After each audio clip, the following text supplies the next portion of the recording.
Singularity. Well, you ain't seen nothing yet, as they say. I am extremely thankful to God, my family, the crew here at INFOWARS, all of you that are out there watching and listening to make this transmission possible. I am very, very humbled to be your host. Well, today on New Year's, I thought we should go back and look at one of the biggest, if not one of the most important events in 2017, and that was the inauguration, not just the election of Donald John Trump as the 45th president. It was a referendum on the globalists. It was an overthrow and an overturning of their propaganda, of their lies, of their attempts to steal elections, their operations having millions of people vote with the names of dead people from the voter registration rolls. It was a repudiation of everything they threw against us, and it is part of a larger global trend of nationalism and populism that even the Financial Times of London and many others admit is basically unstoppable. Here's an article from just last week on the Sunday Express. Populist uprising, anti-EU parties will continue to soar, Tony Blair's think tank admits, as if we need Mr. EU, Mr. Globalist, Mr. Arab Spring to tell us something we don't already know. The point is, they're losing, we're winning, as the establishment has less and less credibility, as people more and more trust their own instincts, their own research, and get back to common sense populism and common sense free market that is the vanguard of human thinking, that is the new system in the last 400 years known as the Renaissance that built this high-tech world we live in, the good, the bad, and the ugly. But definitely it is the main engine of innovation. So, coming up, we have got a breakdown of President Trump and the inauguration from that day when I was live in D.C. And so much more. And then I got back to town that Sunday morning after the inauguration that was on Friday, and I did a breakdown in studio with clips from Trump's historic speech that was extremely important and powerful, obviously. And then we could see, not even a year later, but I guess exactly 11 months and a few days later, 11 months and change, 11 months and a day later, look how the world has already changed so much. I guess technically be 11 months and 10 days or so. So this is an incredible, incredible, incredible time to be alive. And it is just such a blessing that humanity is beginning to start the process of waking up and digging out of the cultural and spiritual cancer that is the New World Order system that seeks to end competition, end families, end independence in a final revolution against humanity, as they've openly called it. So again, from my family to your family and to everyone else out there across the world who breathes the same air on this planet and has the same visions and dreams for their children, no matter what color we are or where we came from, we have to come together and understand that everything the globalists are pushing, though it's all packaged with a bunch of sugar coating, is absolute, total, and complete poison. So please be part of the second global revolution against tyranny, not just the second American Revolution, and spread the live links to this feed or the local radio station that you're listening to or TV station you're watching. Because, again, you are the reason we're overriding their censorship and control. You're the reason we're breaking their back. You're the reason we defeated Hillary, because you are the resistance. So as true classical liberals in the vein of Thomas Jefferson, I want to salute all of you of every race, color, and creed who are one race, red blood, who understand the globalists are in trouble. You broke the back of Hillary Clinton and the crime syndicate. You went up against the mainstream fake news media and broke their will. You stood like a lighthouse out on a promontory in a raging storm and beamed out the truth. You are the victors. You are the resistance. You are the power. You are the windows through which God's light shines into our world. You are destiny. And this isn't some Oprah Winfrey name it and claim it secret stuff. This is real. The history, the culture, the will, the understanding, the Christian ethos the English common law ethos, the classic Judaic ethos of the Old Testament, not of the modern forms of Judaism, but the ancient forms about not being corrupt, not being part of the manipulative systems. That all is coming back into the world right now. And the knowledge is coming back into the world. And the knowledge of Solomon is coming back into the world. And with it is great danger. The globalists are afraid of information. They're afraid of freedom because it does incredible things. But they're the ones suppressing information and suppressing humanity and creating nothing but abominations. And so a great unchaining of humanity is in the process right now. No one can deny it. The globalists in their own elite publications that they think we don't read admit that globalism, if Hillary fell, was basically done. And now they're in complete panic mode saying, get rid of Trump. We've hijacked the U.S. before. They've taken control of our main command base. If we can't get rid of him, it's over for us. And so they're in complete panic mode, and they admit we have broken their will. We have broken their back, thanks to God Almighty, the Creator. This is a historic time to be alive right now. And that's why Hollywood's dying. It's why the NFL's dying. And again, we're not just saying they're dying. They're dying. It's why the modern cults are falling apart. It's why people are pulling away from fraud everywhere and getting back to basic common sense and back to God and back to humbleness and realizing that Hollywood and mainstream media and none of these systems are going to deliver anything but bondage and enslavement and fraud. Look at the collapse of their system. Look at the scandals. Look at their ratings plunge. Look at Hollywood doing the worst it's done in its history. Yes, there's large numbers of victims, a large remnant of victims that they still prey upon and control and program. But those people are followers. Those people are slaves. Those people are seen as cattle by the globalist. They are victims. Don't ever let their bullying or their attempt at groupthink to intimidate you ever make you cave in, because you're caving into the master signal of programming. And that's why I want you to know, despite the rigging of Google, Facebook, Twitter, despite them throwing everything they could, Trump was elected. Is he perfect? No, none of us are, but he means well. He's not out to get America, and he's doing classical things that will create a boom in the economy and rising wages and rising savings. And they are cutting some areas of government. They need to cut more so that we can pay down the deficit, not just expand it. But compared to the globalists that were going to expand the deficits, bankrupt things, pick the winners and losers, bring in austerity like it's a cool thing, and make us permanently poor in their own admissions to control us, that's called feudalism. That's called servitude. That's called serfdom, where that term comes from. And again, it's the admitted plan of the globalist. Their arrogance has and will continue to be their downfall. They can't help it. They have a disdain for everyone around them. They don't want to teach people. They want to hurt people. They're like spiders. They do not create. And they're being broken right now. Their main push to totally take over the world and totally have hegemonic world government and totally destroy the family and totally break down society finally brought humanity out of a coma into an awakening. And we're laying on our bed in a coma for years. We have trouble moving.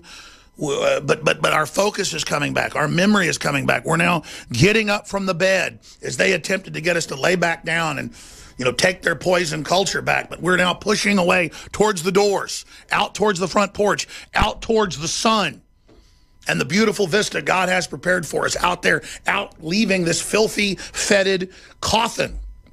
This matrix box, this artificial construct that they had been putting us into. We're coming out of it. In 2016 was a great time of awakening. 2017 was a great time of explosive change and honor and delivery and truth and expansion of that and of globalist counterstrike. It was a great year of battle as the storms come together. But 2018 is going to be the deciding year, as the globalists have always threatened. You don't give us world government, we're going to bring you into World War III. That's why they gave the Soviets the weapons, they gave the Chinese the weapons. They couldn't develop those. They didn't have the technology, the communists. And they built up that threat to then create a global threat, so a global government was needed to fight that threat. And so every time a nation tries to come out of that and the strangling, anti-family, anti-Christian globalism, they try to invoke it again. So Trump, instead of running away from the threat of war, is running headlong to face it in an attempt to show real strength and conviction to break the will of the communist Chinese that run North Korea and the globalists that have been manipulating it as a detonator for war and a way to get the U.S. in line to allow Chinese expansion globally for the last few decades. America was about getting away from royalty and away from like North Korea's royalty and being about the individual. So you see the tabloids and the media worshiping it like, oh, Trump might get rejected by Hollywood and he might get rejected by some sniveling prince that sits there and has some effete, effeminate, foppish interview with Obama, and then, oh, the world rejects Trump and the royalty rejects him, and the scared British prime minister, you know, in her kept nation run by Islamicists. Oh, and Khan, the Islamic mayor of London, we don't want you. This is ridiculous. Trump is a rock star with the people in the UK now and a leader for fighting globalism. INFOWARS is incredibly popular. We're winning because royalty hates us, because Hollywood hates us. This is all a good thing.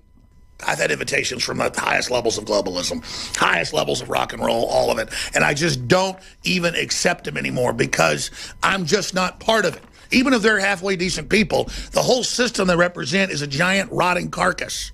And I don't want to be part of an old, rotting, diseased, fetid, demonic carcass. I trailblaze. I'm into the future. I want us to go to space. I want life extension technology. I believe in the people. I want to build a world for and by humans. Not technocracy, not the age of humans is dead, not all this crap we get told. We just accept that we're supposed to watch NFL sports, become giant fat people, roll over, and then the tech giants who worship the AI gods that I first told you about 10 years ago in Endgame, then take over and overwrite the world and build this perfect new thing when they don't even know where they came from or who they are. And that's in the news as well. Remember Endgame? Told you about the tech gods, how they worship the AI computer, because that's in their internal writings that are public. Now, Elon Musk comes out and says, beware those that tell you about tech gods. They're exterminists that want to take over the planet and think humans are obsolete. They're programming the AI right now to get rid of us and make us obsolete. That's because that's what they've been planning. How many years have I told you? I've known about that, 18 years? It's just the evergreen film is Endgame. It's free online. Get it, copy it, show it to people, get it out there, buy the DVD, InfoWarsStore.com. The point is, that's the reality. And here's some of these articles. 2017, the year AI took over. That's RT, and that's they're already putting AI in to run everything. It's not self-aware, but it's artificially intelligent. It knows what you're going to order from Amazon before you order it. My God. Might as well commit suicide if you're going to just keep giving everything to Amazon, everything to Google, and just letting them run your life when their owners have already said you're obsolete. And you're showing you're obsolete. Rasmussen, Trump approval hits 1 month high. He's at 45. And Rasmussen, you know, again, adding 9 to 12 usually. You can go look up their particular nomenclature here and their methodology. So what's that got Trump at? 65? 55? I mean, God only knows. It's the year their BS stopped working on a majority of people, and it's getting worse for them by the minute. All the evidence shows, all the graphs show, all the feedback shows, all the bellwethers, all the weather vanes, all the statistics, all the real raw data shows a global explosive awakening against everything mainstream. Hollywood, not just here, but the Hollywoods they've got in France, and the Hollywoods they've got in Italy, and the Hollywoods they've got in Japan. All the establishment media, people are running away from it. They're sick of it. They can't stand it. The establishment gurus, the establishment systems, the establishment new age stuff, all of it, people are running away from it and rejecting it. GMO, they're rejecting. Vaccines, they're rejecting, because we know they're tainted and being spiked. Globalism, mainline sports, all of it. And their answer is, we'll march EU armies in if you try to leave Europe. The EU. We'll get rid of your national sports teams. You know, that'll make you love the EU if there's only our sports team. All of this is a desperate attempt, and it's not working. And their final big desperate attempt was to say anyone that likes Trump is Hitler. Anyone that's a nationalist is Hitler. We're going to call you horrible names and destroy you and fire you or kill you or shoot you like Congressman Scalise if you don't give in to us. And it didn't work. People turned the corner to the bullies. They took the fact that we were calm and the fact that we were asleep for weakness. Instead, now the sleeping giant has awoken, like when Admiral Yamamoto telegraphed back December 7th, 1941, the day that lived in infamy. He telegraphed back the next day. He said, fear, we've awakened a sleeping giant. So just think about that, how we've been domesticated, what we've been turned into, and now we're turning the corner. So all they've got's racism now. Divide and conquer, how the British would go into India or other places and be outnumbered 1,000 to 1 or more and take over. I mean, a couple thousand British troops and their sociologists that they would send in years before as traders and stuff, you know, to get businesses, they would come in and play tribes off against each other. And in a matter of years, they took over China, they took over India, divide and conquer. And this is how they did it. Tribe against tribe. Even though the Indians look the same, act the same, even the same culture, they played them off against each other. And that's their plan. Hindu against Muslim, you name it. Racist BuzzFeed lists things white people need to stop running in 2018. And this is the whole theme from universities everywhere. Whites are inherently bad. Whites are inherently evil. Whites are inherently not good genetically. What did Sink Uger, or Chink, how do you say his name? Jinger Googer? Clink Blunger? I'm really not making fun of his name. I can't ever. Chink Unger? Chink Unger. You know, he in his writings, he's like, these women are genetically trash and garbage. And well, he's a Muslim from Turkey, folks. I mean, of course he has I mean, it's just like Linda Sarsour's mother writes books about chopping all women's genitals off, and then she leads the women's marches. I mean, it's all about force-feeding you something ridiculous. And that's it right here. BuzzFeed has published a list of 37 things white people need to stop running in 2018. Yet another example of left's brazen anti-white racism. And then it just goes over the list of things that is just absolutely incredible. So this is all they've got. I mean, can you imagine what you could say about, 30 things or that blacks do that's bad, and then stereotype and say horrible things? I mean, it would be terrible. It would be a horrible thing. This is beyond that. And it just shows who they are. They're desperate. They've always used race to control and manipulate our body. And they're the enemy of prosperity and everything else that's happening right now. It's miraculous what's happening. We should all give thanks. I give thanks to God. I give thanks to you. And I just want you to know we've blown Hillary Clinton's operation sky high. You've really devastated the globalists. You've done an incredible job. I love you. I appreciate you. It's amazing. And I'm going to really codify through the next few weeks every day just examples of the successes and the good things that have happened and just how much amazing things have gone on and how we stood up to the bullying and how we have rallies and half the folks there aren't white. That is so good, because they always told minorities you can't be part of the Tea Party or libertarianism, when it's been socialism and colonialism and collectivism that have absolutely enslaved everybody. And here we are at this great new renaissance that's happening, and humanity's found its fight again, and it's because of you and the great crew here and all of us little people standing up to Hollywood and mainstream media and the globalists, and they've just thrown everything they've got at us. And even though it's destroying the NFL and destroying the NBA and destroying Hollywood, they just can't stop, because it's all about the spiritual control they want, because they're from the chicken shit dimension, basically, is what I call it. That's my term, the chicken shit dimension. I invented that. They just have it out for green fields and happy families and flyover country and people coming together.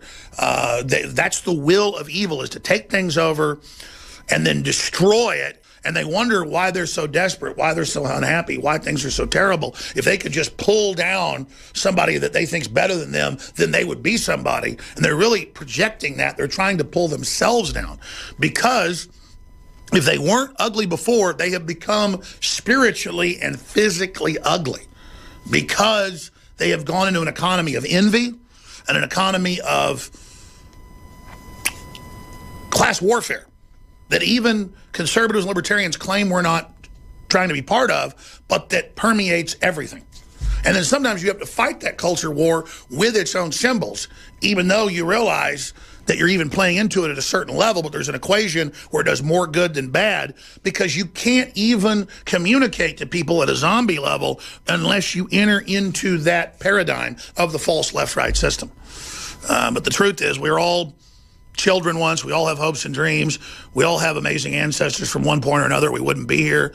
And we're going through a lot right now through this process, like we're space traveling to Mars. And when you get to Mars after a year voyage, a lot of people wouldn't be able to walk or even hardly get up, like I said, getting out of the coma. And it's like that. We're in this artificial world now, going through all these changes, good and bad, and it's a great quickening and a great time of testing, and a great time for us to realize that the great destiny and continuum of humanity is the great arc of history and the great arc of the future and the great arc that ties us to the past, present, and through our dreams and genetic time flow to the future. And so there is an eternal life guaranteed within the spectrum of life and knowledge and information we transfer forward. But that everything being multidimensional in God's master plan, there are other dimensions to that spiritually that also live on, but resonate towards the energy and towards the force that it is likened to. So the hell is those that are evil and corrupt, vampires, not having anyone spiritually to feed on together forever. And good is ever higher levels of joining with God as God opens up more and more of the universe to those that are able to grasp the face of God, then the mind of God, the soul of God, and the continuum of God as we join closer and greater with God. And these are the secrets they don't want you to know. And it's transcendent. So I love you, and I appreciate you, and I thank you. Celebrate your victories. Celebrate what you've done. Celebrate the commitment you've made and where we're going together. Because I want to salute all of you, as I've always done, and thank you for what you've done. Because these globalist bullies think they can dominate and control humanity. But as I've said 1,000 times, I don't know how all this is going to end. But if they want to fight, they better believe they got one. Because it's the fight that matters. It's the fight, and the resistance is the destination. The journey is the destination. The journey is the destination. You are fulfilled. You are strong. You are beautiful. You are good. Hollywood tells you you're not. The whole system tells you you're crap because you don't have these markings or these systems. It's a load of Please raise your right hand and repeat after me. I, Donald John Trump, do solemnly swear. I, Donald John Trump, do solemnly swear. That I will faithfully execute. That I will faithfully execute. The office of President of the United States. The office of President of the United States. And will, to the best of my ability. And will, to the best of my ability. Preserve, protect, and defend. Preserve, protect, and defend. The Constitution of the United States. The Constitution of the United States. So help me God. So help me God. Congratulations.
What a great honor to be able to introduce for the first time ever anywhere the 45th President of the United States of America, Donald J. Trump.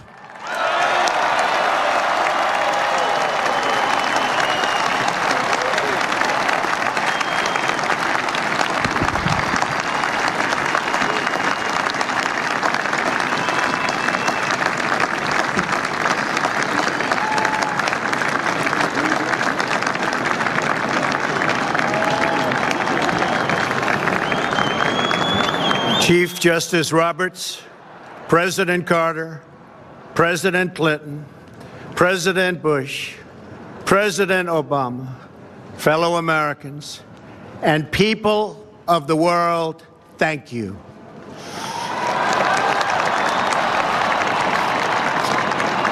We, the citizens of America, are now joined in a great national effort to rebuild our country and restore its promise for all of our people. Together, we will determine the course of America and the world for many, many years to come. We will face challenges.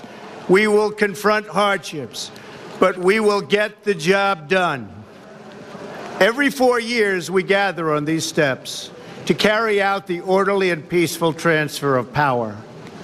And we are grateful to President Obama and First Lady Michelle Obama for their gracious aid throughout this transition. They have been magnificent. Thank you. Thank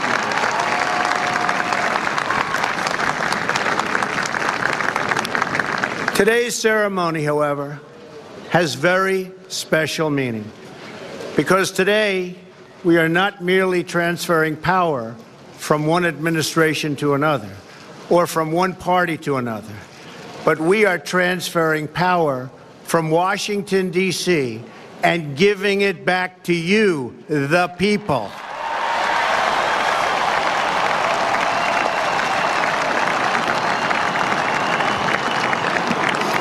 For too long, a small group in our nation's capital has reaped the rewards of government while the people have borne the cost. Washington flourished, but the people did not share in its wealth. Politicians prospered, but the jobs left and the factories closed. The establishment protected itself, but not the citizens of our country. Their victories have not been your victories. Their triumphs have not been your triumphs. And while they celebrated in our nation's capital, there was little to celebrate for struggling families all across our land.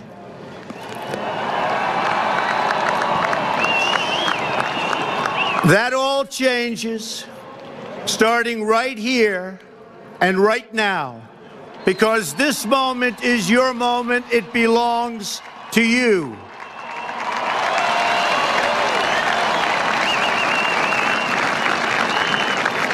It belongs to everyone gathered here today and everyone watching all across America. This is your day. This is your celebration. And this, the United States of America, is your country.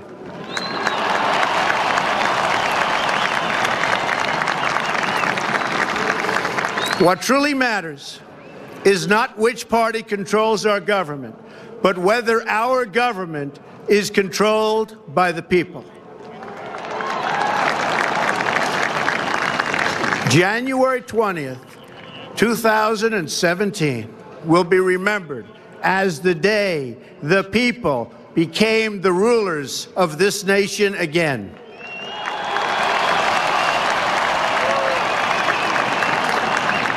The forgotten men and women of our country will be forgotten no longer.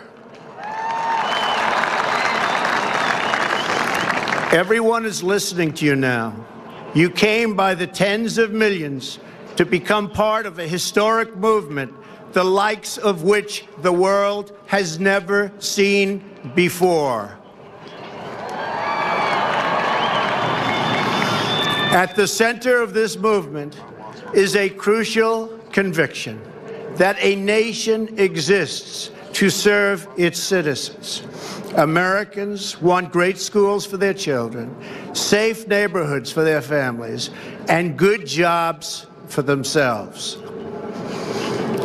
These are just and reasonable demands of righteous people and a righteous public.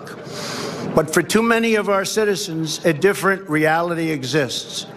Mothers and children trapped in poverty in our inner cities, rusted out factories scattered like tombstones across the landscape of our nation, an education system flush with cash, but which leaves our young and beautiful students deprived of all knowledge.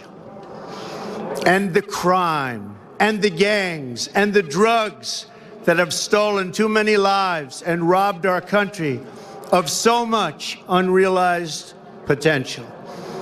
This American carnage stops right here and stops right now.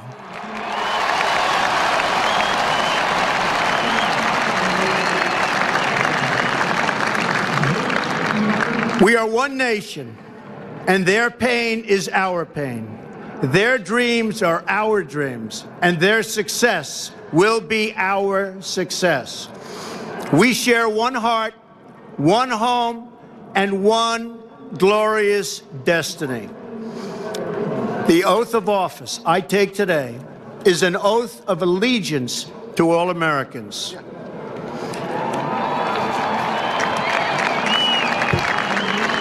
For many decades, we've enriched foreign industry at the expense of American industry, subsidized the armies of other countries while allowing for the very sad depletion of our military.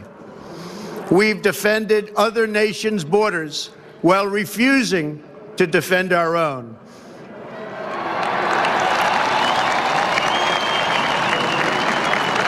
And spent trillions and trillions of dollars overseas while America's infrastructure has fallen into disrepair and decay.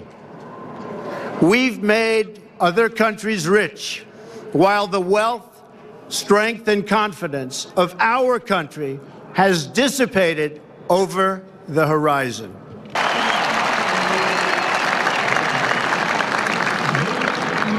We are one nation, and their pain is our pain. Their dreams are our dreams, and their success will be our success. We share one heart, one home, and one glorious destiny. The oath of office I take today is an oath of allegiance to all Americans.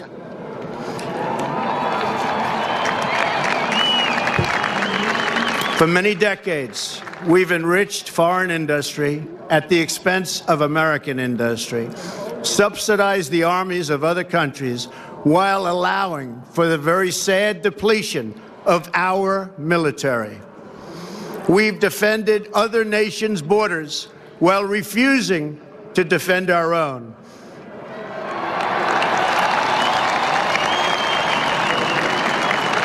And spent trillions and trillions of dollars overseas while America's infrastructure has fallen into disrepair and decay. We've made other countries rich while the wealth, strength, and confidence of our country has dissipated over the horizon. One by one, the factories shuttered and left our shores, with not even a thought about the millions and millions of American workers that were left behind. The wealth of our middle class has been ripped from their homes and then redistributed all across the world. But that is the past. And now we are looking only to the future.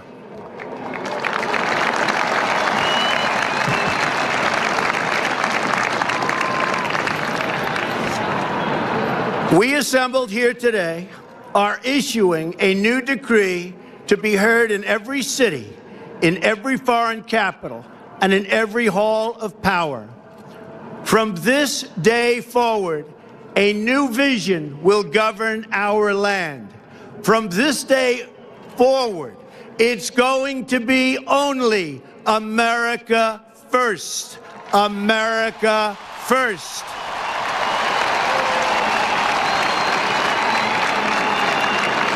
Every decision on trade, on taxes, on immigration, on foreign affairs will be made to benefit American workers and American families.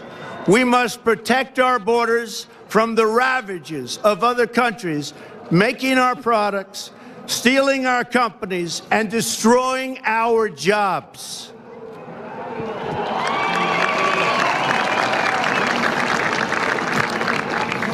Protection will lead to great prosperity and strength.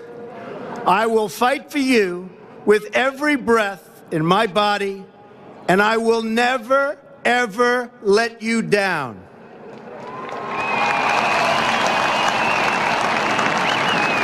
America will start winning again, winning like never before. We will bring back our jobs. We will bring back our borders. We will bring back our wealth. And we will bring back our dreams.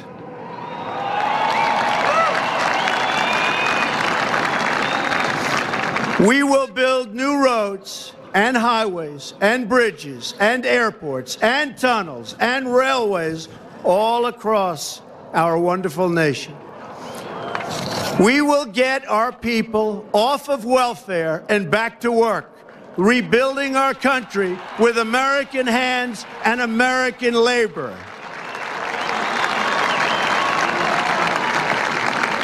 We will follow two simple rules: buy American and hire American. We will seek friendship and goodwill with the nations of the world, but we do so with the understanding that it is the right of all nations to put their own interests first. We do not seek to impose our way of life on anyone, but rather to let it shine as an example. We will shine for everyone to follow.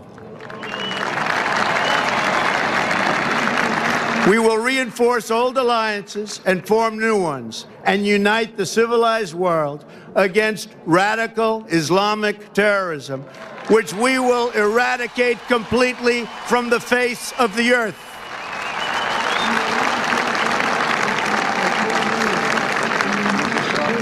At the bedrock of our politics will be a total allegiance to the United States of America.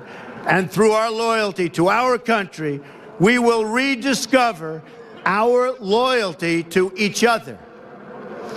When you open your heart to patriotism, there is no room for prejudice.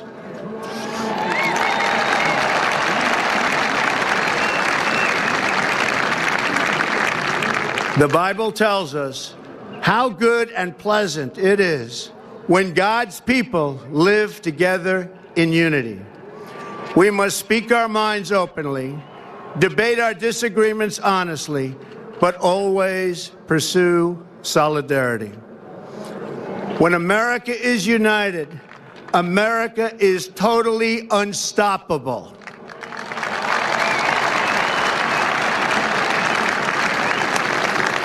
There should be no fear. We are protected, and we will always be protected. We will be protected by the great men and women of our military and law enforcement. And most importantly, we will be protected by God.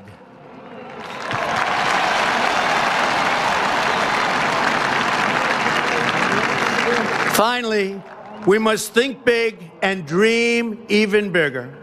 In America, we understand that a nation is only living as long as it is striving. We will no longer accept politicians who are all talk and no action, constantly complaining but never doing anything about it.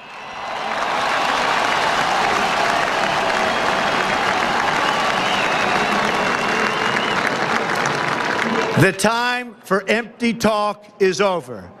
Now arrives the hour of action.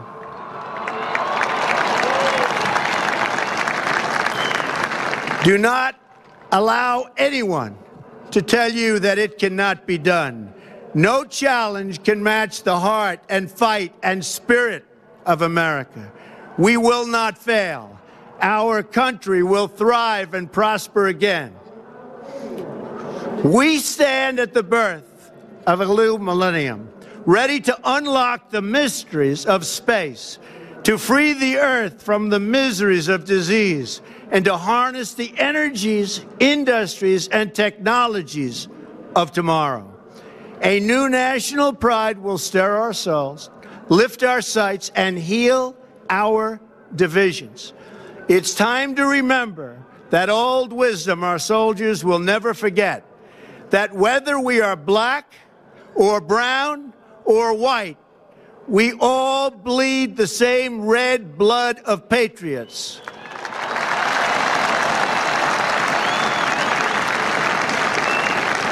We all enjoy the same glorious freedoms, and we all salute the same great American flag.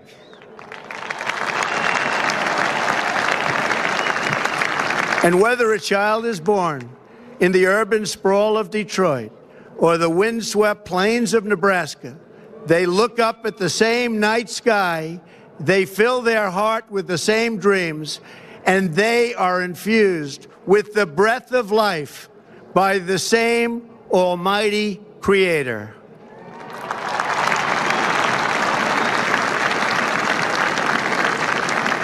So to all Americans in every city, near and far, small and large, from mountain to mountain, from ocean to ocean, hear these words: you will never be ignored again.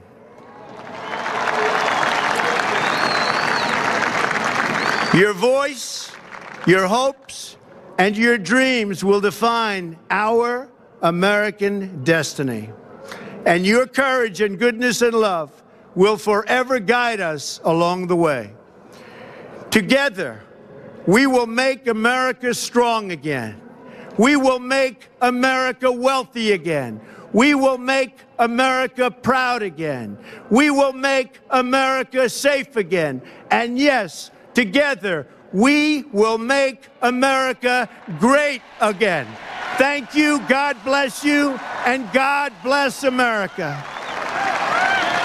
Thank you. God bless America. It was 11 months and 10 days ago that President Trump was inaugurated, the 45th president of the United States, against all the odds and against the globalists. And we knew they were going to try to block his agenda and block making America great again. But Trump has really come through. You have really come through. And none of us are perfect, but we're not out to get America. We're not out to get capitalism. We're not out to get Christians. We're not out to get anybody who wants to live and let live in Western free society and culture that, again, isn't perfect, but has been the Renaissance the last 400 to 500 years. That said, this hour coming up, we get into the real meat and potatoes of the live events and speeches and breakdown that took place 11 months and 10 days ago in D.C. Then in the third hour, we get into the Sunday show after I came back a few days later and really went through Trump's speech and more and made my predictions that have come true. So very, very powerful transmission. And it's key that we celebrate the victories we've had and be thankful to God, our families, to everybody that made it possible, including ourselves. So Great job, everybody, and bravo, no matter what color you are, where you came from. If you support free market capitalism and open free society and really care about making America great again, we are all brothers and sisters together, so I salute you all.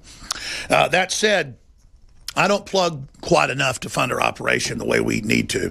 We really worked a lot harder in 2017 to bring in the same amount of capital we brought in just barely in 2016. That was a giant election year and record ratings, obviously, for INFOWARS. We grew to 2016, doubled our audience that year. It dropped down some from that peak, but still, that was a new peak. Our new plateau was way above what it had been previously. But the audience under censorship and under attack, again, has been about 70% of what it was in 2016. And I want to continue the trend of the plateau to get back to where we were growing, because the globalists are really trying to shut us down. So please spread the word, the articles, the videos, the live links, the podcasts, the free apps to everybody you know. It's that word of mouth that's unstoppable. And get great game-changing products at InfoWarsStore.com that have changed my life and so many others. Read the 5-star reviews for yourself. There's thousands of them. On Myco ZX, it's been sold out for over 6 months because it's very hard to source the organic compounds that are in it and have them at the highest standards available. I mean, it really is frustrating to me that this has been sold out for more than 6 months. It's back in, but it's so powerful that I'm offering it with free shipping as a New Year's special with 50% off when you get it with our amazing Flora Life Advanced Restoration 50 billion live probiotic. This is the top of the line, highest quality probiotic out there. There are many other probiotics that are double, triple its regular retail price that are basically the same thing because they mark up high-end stuff way, way high. We don't do it. But a lot of money goes into Flora Life. A lot of money goes into each caplet and each bottle of Myco ZX. And so when we do 50% off, that is basically all the profit that we have in it. And when you sign up also for things like auto ship and additional 10% off, well, then it's a lost leader. So I want you to experience how great Flora Life is. That's something you regularly take just for good gut bacteria because the pesticides kill the good ones, as you know. I mean, just 20 years ago, people laughed at probiotics. Now it's admittedly one of the top sciences out there, and it's just an absolute game changer. But what people aren't aware of is all the fungus, mold, and yeast that gets in the gut. And that's where Myco ZX comes in. And I first took Myco ZX when it was being developed a few years ago before it was even released. And it was so amazing what it did and the way it flushed me out and the way I lost weight and how healthy I was. I kicked myself just realizing the last time it sold out that I hadn't done another regimen myself because I'm just not somebody that was ever brought up with supplements and things. It's something I've learned to do to be healthier. It's made my life so much better. So get free shipping at InfoWarsLife.com or call 888-253-3139 and get 50% off on these products when you get them together. They go really well together. It's critical. You can't lose because you get great products to help your body and your family, and you fund the InfoWar. So thank you all.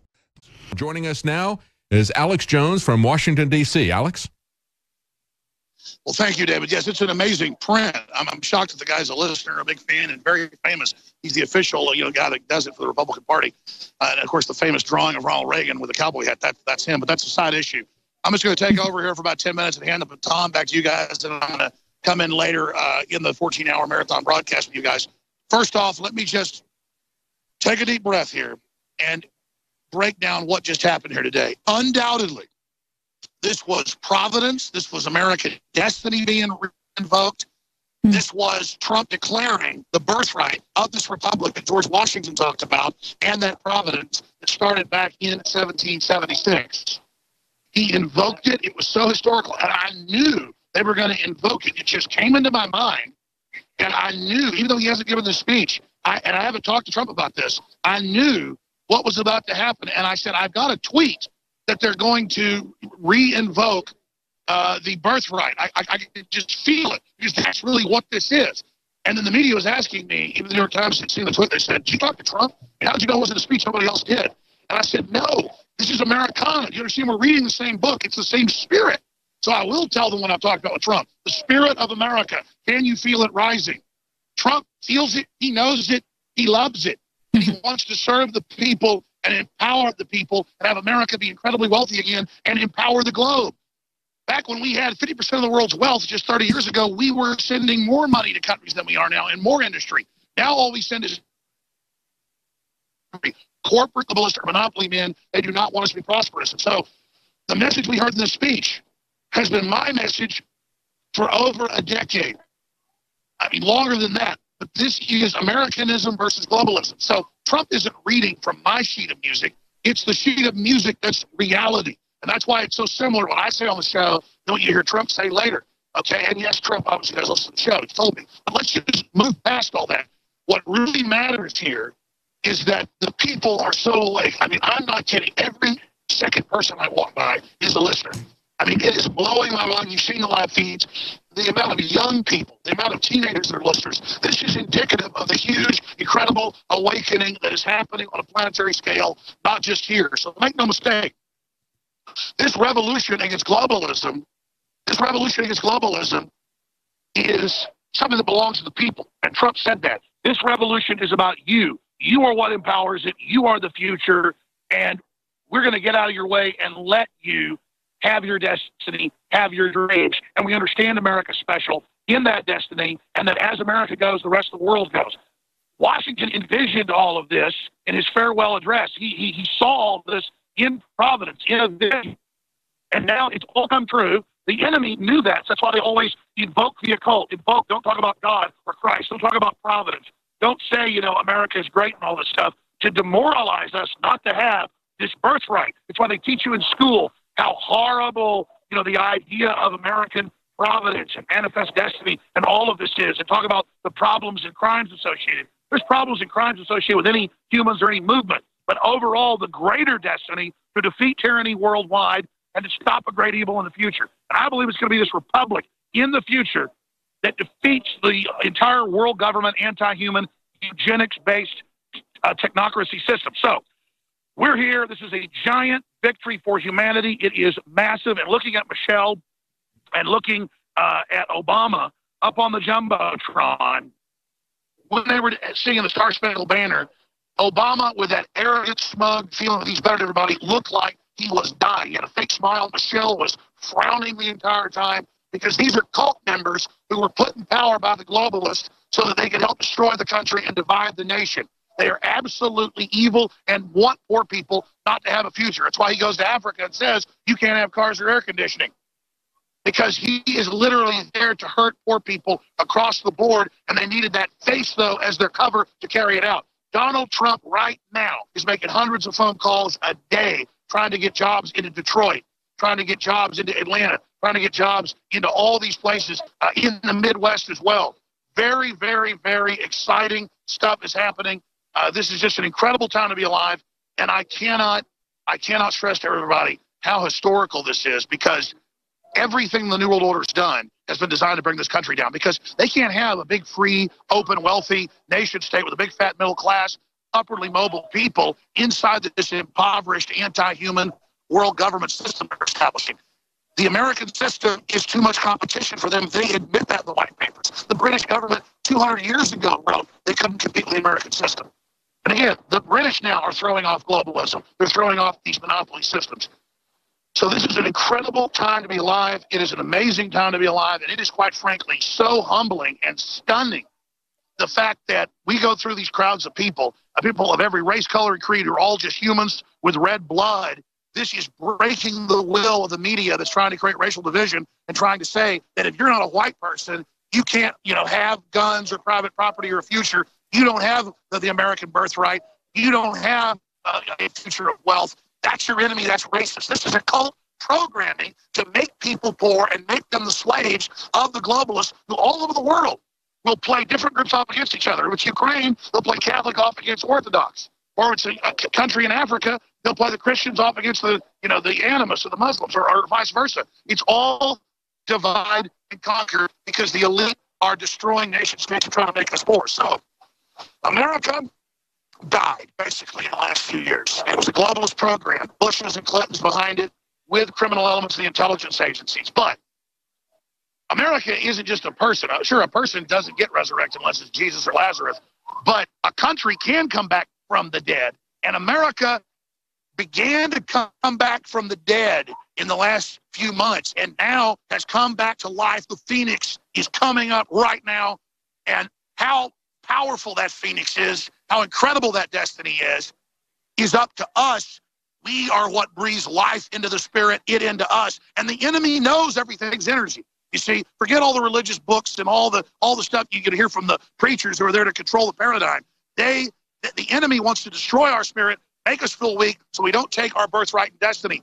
We're taking the destiny in our hands. We're breathing life into it. And those devil worshipers out there, the enemy, Chucky Schumer, devil worshiper, Obama, devil worshiper, it's well known. These are devil worshipers. What's a devil worshiper? They want to hurt other people. They want to be number one. They don't like seeing somebody succeed, okay? What's somebody that wants prosperity and renaissance? They want wealth, a cornucopia. They're not jealous of somebody that's got a big house or a good-looking wife or vice versa. As long as you don't take something from me, I think your success is great.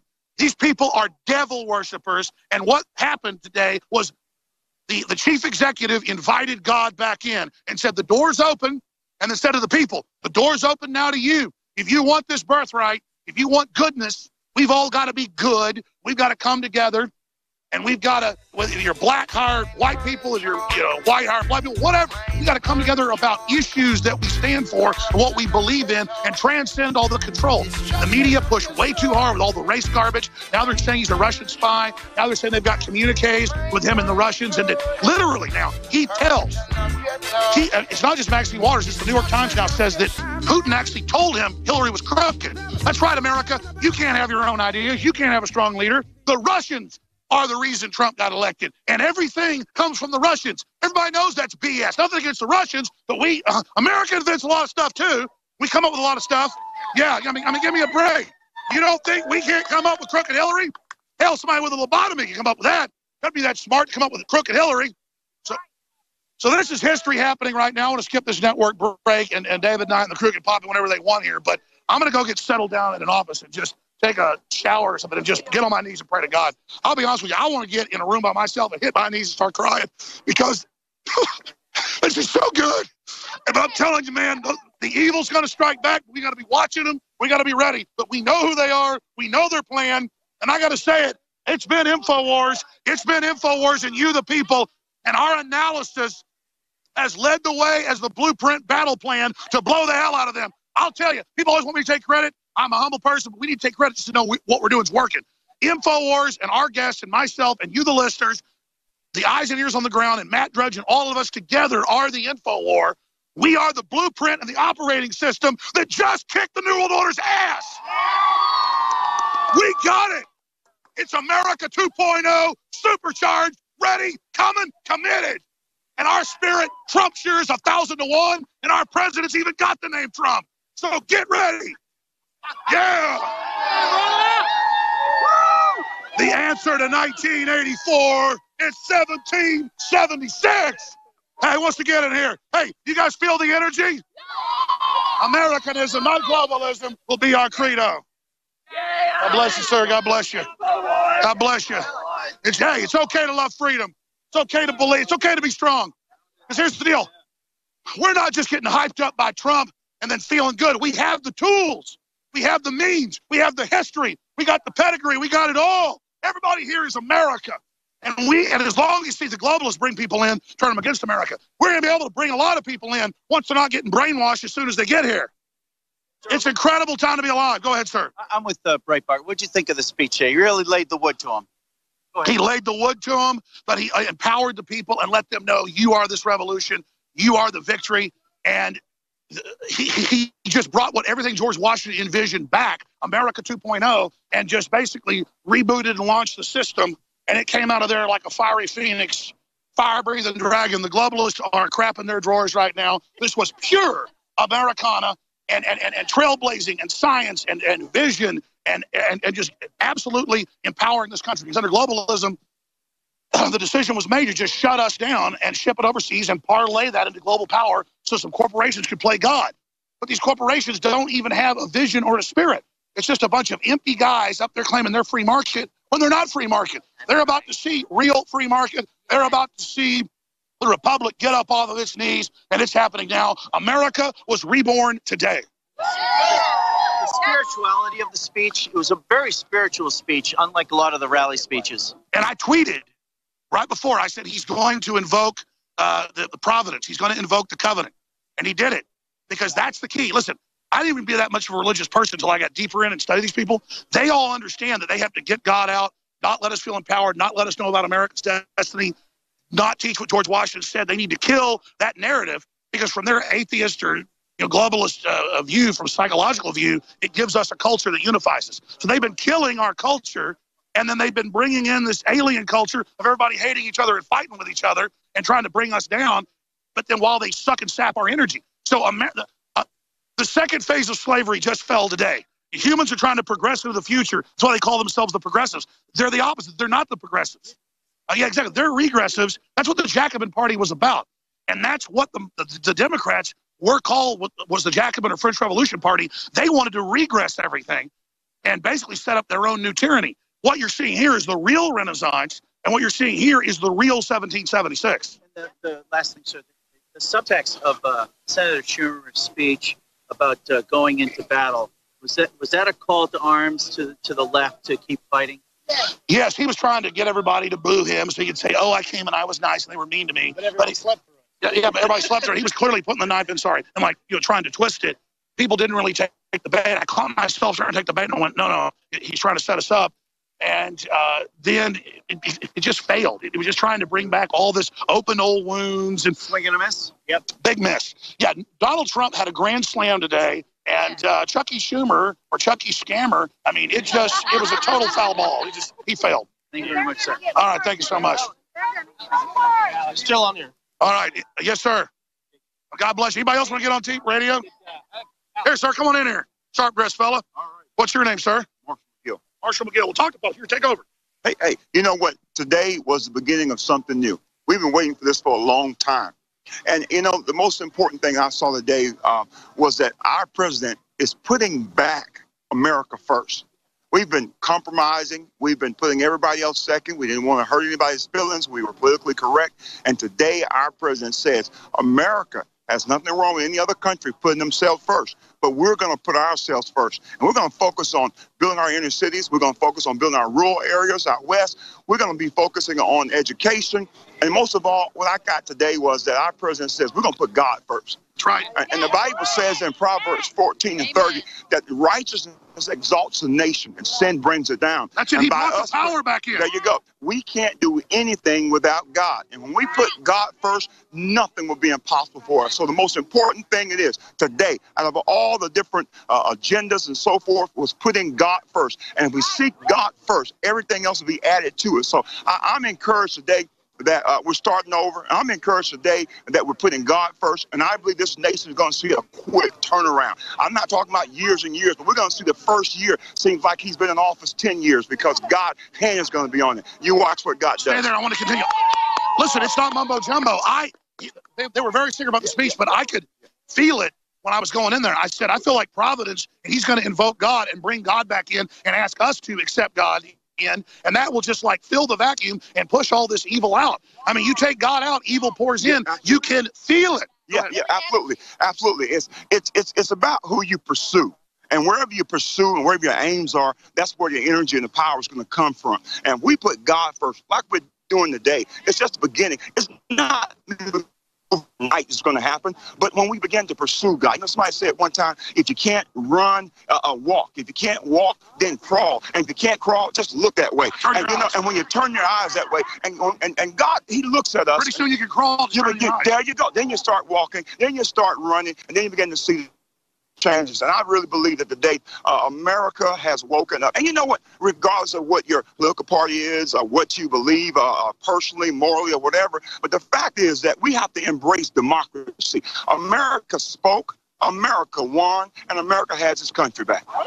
Absolutely. And I want to warn the elite, even if they kill Trump, the spirit is us, as we kept saying. It's already been opened up. It's already rising. And they're not going to stop it. All of the world countries are trying to get out from under the globalists. The globalists are very, very evil. And they're trying to set up their world government that the Bible tells us about. These are evil people. Yeah, we're living in the last days. We're living in perilous times. And the Bible says that the kingdom of heaven suffers violence, and the violence taken by force. We can no longer be passive. We can no longer just sit back and watch our country go to hell. We can't do that. We've got to stand up for what is right, and we've got to take our positions as men and women of God, not just for us, but we're going to be judged by what happens to the generations behind us. And ladies and gentlemen, we are back live. David Knight and the rest of the great crew are there in studio. I'm going to talk to a few more people out here on the street, and then I'm going to go get a little bite to eat, and then I'm going to be back on. I really need to focus, write some notes, and just be very humble. And I know because this is a very special time. The evil that was getting ready to unfold, you thought things were already evil. They were about to launch the full evil. Total takeover of the media, arresting patriots, torturing us, I mean, the whole 9 yards. And it was so horrible that even the intelligence agencies just said, we can't do this. This is crazy. It's like a comic book of evil. I mean, it's so evil. You see movies, you read history books, both fiction and nonfiction. You think things like this can't really be happening till you see it happen. I mean, we saw a guy trying to get 3 llamas in this morning past Homeland Security. And it's like, we had to take photos of it, no one would believe it. I'm going to put those up later. It's like a bomb in the llama or something. I mean, it's just so much. My point is, crazy stuff's going on. Roger Stone shows up in a huge top hat. He's been poisoned by polonium. I mean, we're living in crazy times. To the left, the right, all points of the compass. It is wild. Sir, tell us who you are and tell us what you think about this today. Yeah. Good to meet you. Here. Nice to be here and nice to see you. And my name is Philip Thomas. I'm a naturalized American citizen. I lived in many parts of the world. I lived in Muslim countries, and I know how human rights are being violated. And people of other religions are treated like dirt. And this country is a great country. For the past 8 years, we had a nightmare with Obama. And that nightmare is over today. Yeah. As the other brother, the African-American brother said, a lot of quotation he gave from the Bible. You read Daniel chapter 2, you'll find God is the installer and God is the remover of kings. Today, God had installed Mr. Trump as the president of this country. That's right. We voted, but nothing the enemy could do worked. It all turned against it. It was providence. Yeah. I can't tell you the providence I've experienced. You know, my heart bleeds when I see the young people are supporting Democratic Party, which is directionless. And now, you know what's happening with Democratic Party? They're trying to take Keith Ellison as the chief, and he is an Islamist. He wants to destroy the United States. And Americans should wake up. If you don't wake up, you will be in your slumber, and your slumber will lead to death. The war Muslims have divided the world into 2 parts, Darul Harb and Darul Islam. Where Islamic rule is there, it is known as Darul Islam, which means house of Islam. And where there is no Islamic rule, it is known as Darul Harb, which means house of war. And the house of Islam should wage constantly war against the house of war, which is Darul Harb.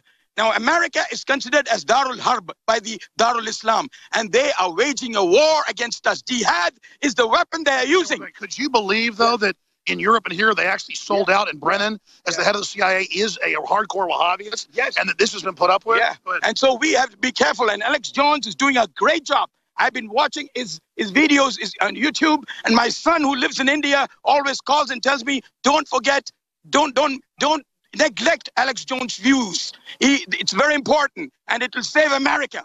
And I'm so glad. There's huge listeners in India. Yeah, of course you have. And day after tomorrow, I'm flying to India, and I'm going to be an ambassador for Mr. Trump. Well, great, but enough about me. Talk about where you see the country going. Pardon? Enough about me. I mean, talk about where you. Oh, sorry. Yeah. So we have to be very careful about the Islamic agenda. You know, they say Muslims are all good. Oh, let them be good at home. Okay. But they want to destroy the United States. Outside the United States, they said America is a devil. But here they say, God bless America. It's taqiyya. There's a Muslim doctrine called al-taqiyya. Lie before your enemy, but hate them in your heart. That's what's happening. So America should wake up and give an answer. I think America's starting to wake up. Yes. If they kill Trump, which I know they're seriously considering doing, I think it'll be an even bigger defeat for them. I don't think that will happen because our police, our military, our Secret Service, they're all strong. They're the best. I agree, but they're going to try is what I'm saying. Oh, yeah, of course, yes. Yes, of course, they'll try, but they try be in vain. But Trump will triumph. Jesus will protect, yes. Because God is the installer, and Yahweh has installed Mr. Trump to become the president of this greatest nation. and the greatest superpower ever in the history of mankind. So I'm so glad to be here. And if you want some of my views, I can tell you what America should become strong. A strong America is the one which will stop Islamization of this world. Well, let's talk about this. Yeah. I mean, look at how the globalists are so upset right now. They can tell the tide's turning. Q, I got to get your view. You saw this thing. Get over here. No, you're getting on there. I'm sorry, you're doing it. You're doing it. So thank you, sir. Thank you very much. Here, we'll interview the back of his head. What do you think about the situation? Hey, Zimmerman, you get in there. I didn't know Zimmerman was here. Yeah. Go ahead, Zimmerman. Tell folks what you think. This entire inauguration has been extremely historic, obviously. And just seeing the energy. Historic. Completely. Seeing the energy. A seismic pole shift, a supernova of enlightenment. A tidal release of the Titans of Liberty. Yeah. Yeah. Sorry, go ahead. The look people had. The look people had going in this morning was obviously already high energy, but just leaving today, seeing all the people leaving, they're re-energized, they're rejuvenated and like ready to make America great again. Absolutely. And again, it's not that the Republican establishment's out to get Trump. I hate the Republican establishment, but so are the Democrats. It's so obvious that he's anti-New World Order and awesome. You're awesome. Come on here on air. I made it here. Well, you're awesome. Oh my God, I love you're awesome. You're awesome. Here, talk to folks out there. Come on, stop. Here, talk to folks out there. I have my INFOWARS right now here. Oh, you got INFOWARS live. Thank you. You go ahead, talk oh my about God, Tell somebody us what you take think a about picture of me, please. What do you think about the whole inauguration? I am like so, I am like, my heart is so happy. I just love this. I love Mr. Trump. I met him in 2013. And he is such a good person. And when I found out he was running, I had to run down and fly down to Miami. And he has such a good heart. He is not a racist. He loves this country. And he just wants to unite us, just like he said in the speech. We all bleed red. Every one of us. White, red, white, black, Hispanic, Japanese, whoever you are. We are all red. And we are patriots, and I love Alex Jones because he's the only one I listen to. Well, thanks for coming. It was awesome. History happened. I was going to bring my son, but it's just too dangerous. They were attacking women. I mean, all these women were coming by bleeding. I go, what goes on? Women on crutches, old ladies are like, they're beating us up trying to get in. The leftists down there, and I went down there, and they attacked us. I mean, it's just like, what the hell? And they really go, Nazi, Nazi, Nazi. And I'm like, what the hell are you talking about? They're like, Putin's a Nazi. I'm like, it's the Russians beat the Nazis, dumbass. They just don't know anything. They just have no historical, they just believe MSNBC. But I'll tell you, only a few thousand of the protesters, millions of people awake, and your BS is coming to an end. So, yeah. 1776 worldwide. All right, listen, guys. David Knight, you guys can pop in whenever you want here. David, what do you think of all this? Leanne, everybody. Well, Alex, listening to the preachers that have been there and the other crowd that have been there, I think it's pretty important to go back and look at what Franklin Graham said. He said in the Bible, as he got up and spoke, he said in the Bible, rain is a sign of God's blessing, and it started to rain when you came to the platform. Mm-hmm. I'm here with Alex Jones. We're celebrating the most historic things that ever happened in the United States of America. We actually got the power back to the people, and Donald Trump gave us that power today.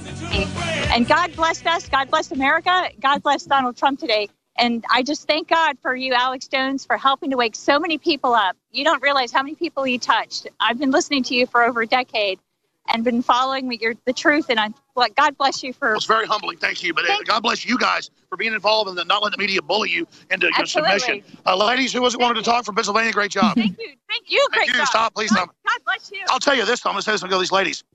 What's happening here is the globalists got so delusional that all their hate and all their lies and all their disinfo didn't turn people the way they thought. It turned them away from them. Mm-hmm. They have become insane, and they can't admit they're failing on every front. And Trump has said he's changed the last few years. I have too, but so's everybody else.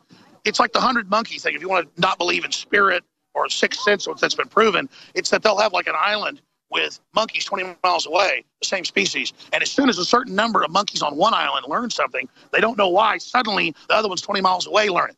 And so there's something going on, and it's like it's the invisible human internet. Mm-hmm. And so right now, Trump is growing too.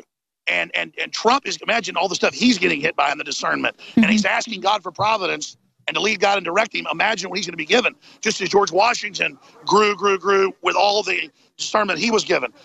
Come on, ma'am. Come on in here. Whoever wants to get in here. And I'm going to hand the baton over right now. The next 15 minutes. David Knight, you guys will take over in a minute. Come on in here, sir. Or ma'am, if you want to talk, go ahead. All right. Sure, whoever wants to talk, just jump in. Okay. I just want to say it's an amazing experience being here and finally having a previous regime end and be, I don't know, given the truth in a new light by Alex and all the people in the new media. And I just, an unabashed plug, DNA of Force.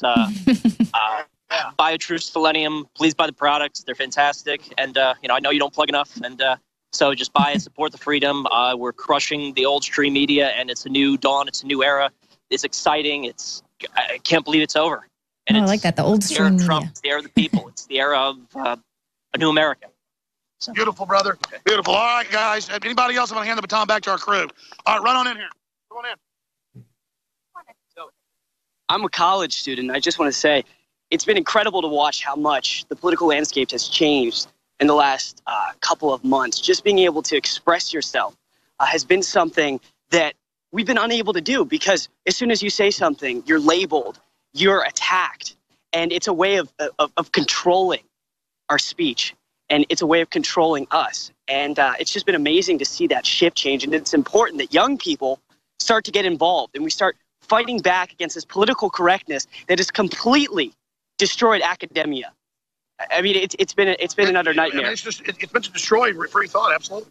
Well, and it's important that we start fighting back because that's all we have. We need to be autonomous and independent, and we need to think analytically and critically. And if we do that, we'll be more informed. Hey, I love you guys. I got to roll out. Thank you so much. You guys. Great job. I love you. Could I just have one picture? All right, anybody else want to say something? I just want to say one thing real quick. Montgomery County, Pennsylvania Southeast Regional Office, and I worked against the GOP to support Trump.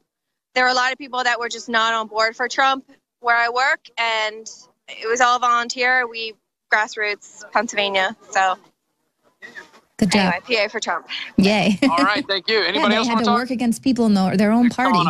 Oh, yeah. Well, continue. How's it going? This is Glenn Zarmanov reporting live from Washington, D.C. We are Change, New Jersey, Jersey City for 9/11 Truth. I've been in the InfoWars since 2001, since I found Alex Jones.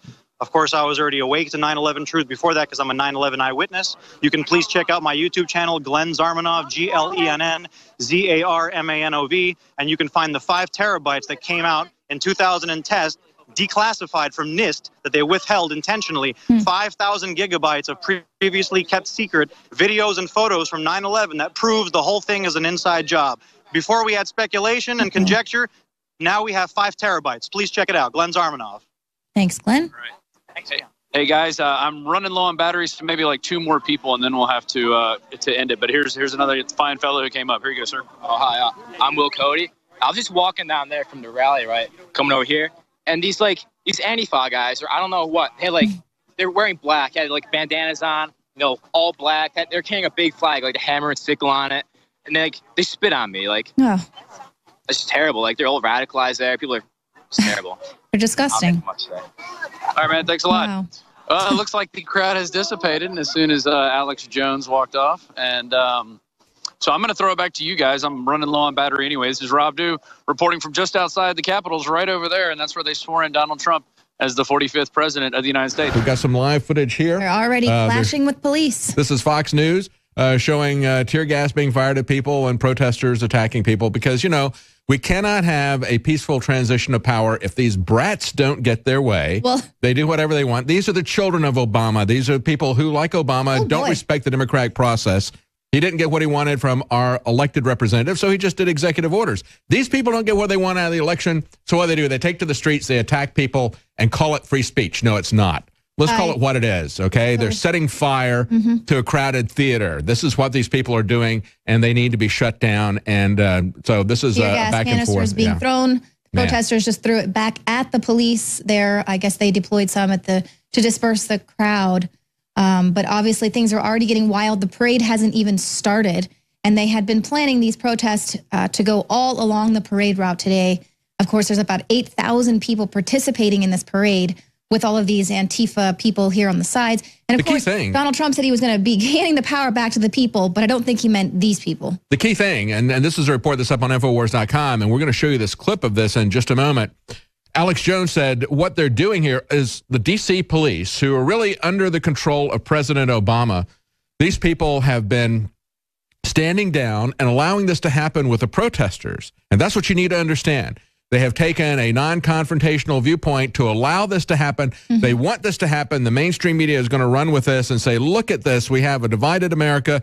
Civil war has broken out. This is not a legitimate president. All the stuff that we've been hearing, that's the narrative that they want you to see. Mm-hmm. This is what they want to have happen. That's why Obama allowed this to happen. And the report we have up on INFOWARS.com is police allow BLM to attack women at the Trump inauguration. Of course, we've seen not only reign, but we've seen the police in D.C. allow the free reign of Black Lives Matter. And you've got an article here where you got an example of how the mainstream press is trying to create a narrative saying, look, nobody showed up for Donald Trump's inauguration. Such a divided country here. People, you know, what a difference it is between him and President Obama. I mentioned this earlier with the optics that the media is trying to use. So this is CNN, if you guys can get this picture here on this iPad.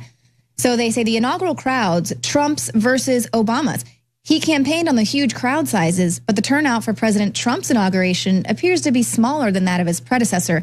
And so they're using a photograph from early this morning before the crowd was even there, versus this is probably when the actual Obama's inauguration was going on. So they're going to just let this fake news roll out. And we all saw with our own eyes as the inauguration was happening with Donald Trump, this place was packed. But this is what CNN fake news is saying the inauguration looked like, because people are so against public enemy #1, President Donald Trump. And of course, as we began the program, we were talking about the glowing terms in which the mainstream media was describing Obama's inauguration 8 years ago. They're talking about the beautiful weather, how unseasonably warm it was, et cetera, et cetera. So this is against the weather. This is against the Black Lives Matter people who have been allowed to shut down the entrances getting into the inauguration area as well. And so they create all of this and then come out with their, see, we told you so. Nobody showed up. That's not true. Hillary won the popular vote. I want to play this clip that we have as part of this article. This was from our crew and Alex Jones in Washington, D.C., showing how Black Lives Matter was allowed to attack women, showing how the police have stood down to allow this to happen. Here's that clip from Alex Jones and crew. I pulled myself up by his testicles. Oh my God. Good. And now they're blocking the gates. Yeah, they're blocking. They're sitting down and blocking all the gates. Oh, really? We got a protest. We got to go. Many protests. Okay, you ready? We're live. Okay, the leftists, now they are blocking the gates. And ma'am, tell folks who you are and what happened to you. I'm Shannon Martinez. I was trying to get in the gate back there. I went to cross the line. As you can see, I have a cane. I have RSD. They yanked me to the ground. Who did? They started kicking me, the protesters. They started kicking me. I got kicked in the face, and a grown man kicked me twice in the chest. The only thing that saved me was my motorcycle. Did they get arrested? No, the police were standing there. When I got up and was crying, the police literally turned their back to me. The reporters were the ones that asked if I was okay. Where are these protesters? The Black Lives Matter. Are they still there right now? Yes. You know where John Marshall Park is? The entrance to John Marshall Park. Right, that white tent way down there. And they attacked you? They attacked me. They're attacking everyone. They literally yanked me to the ground, took my cane, and started kicking me. And for the sake of honesty, I think that's the only gate they were blocking. I didn't see that. The big fat woman. She's here. Did the guys go to the phone? We got a great president, so. Well, hey, in a little while.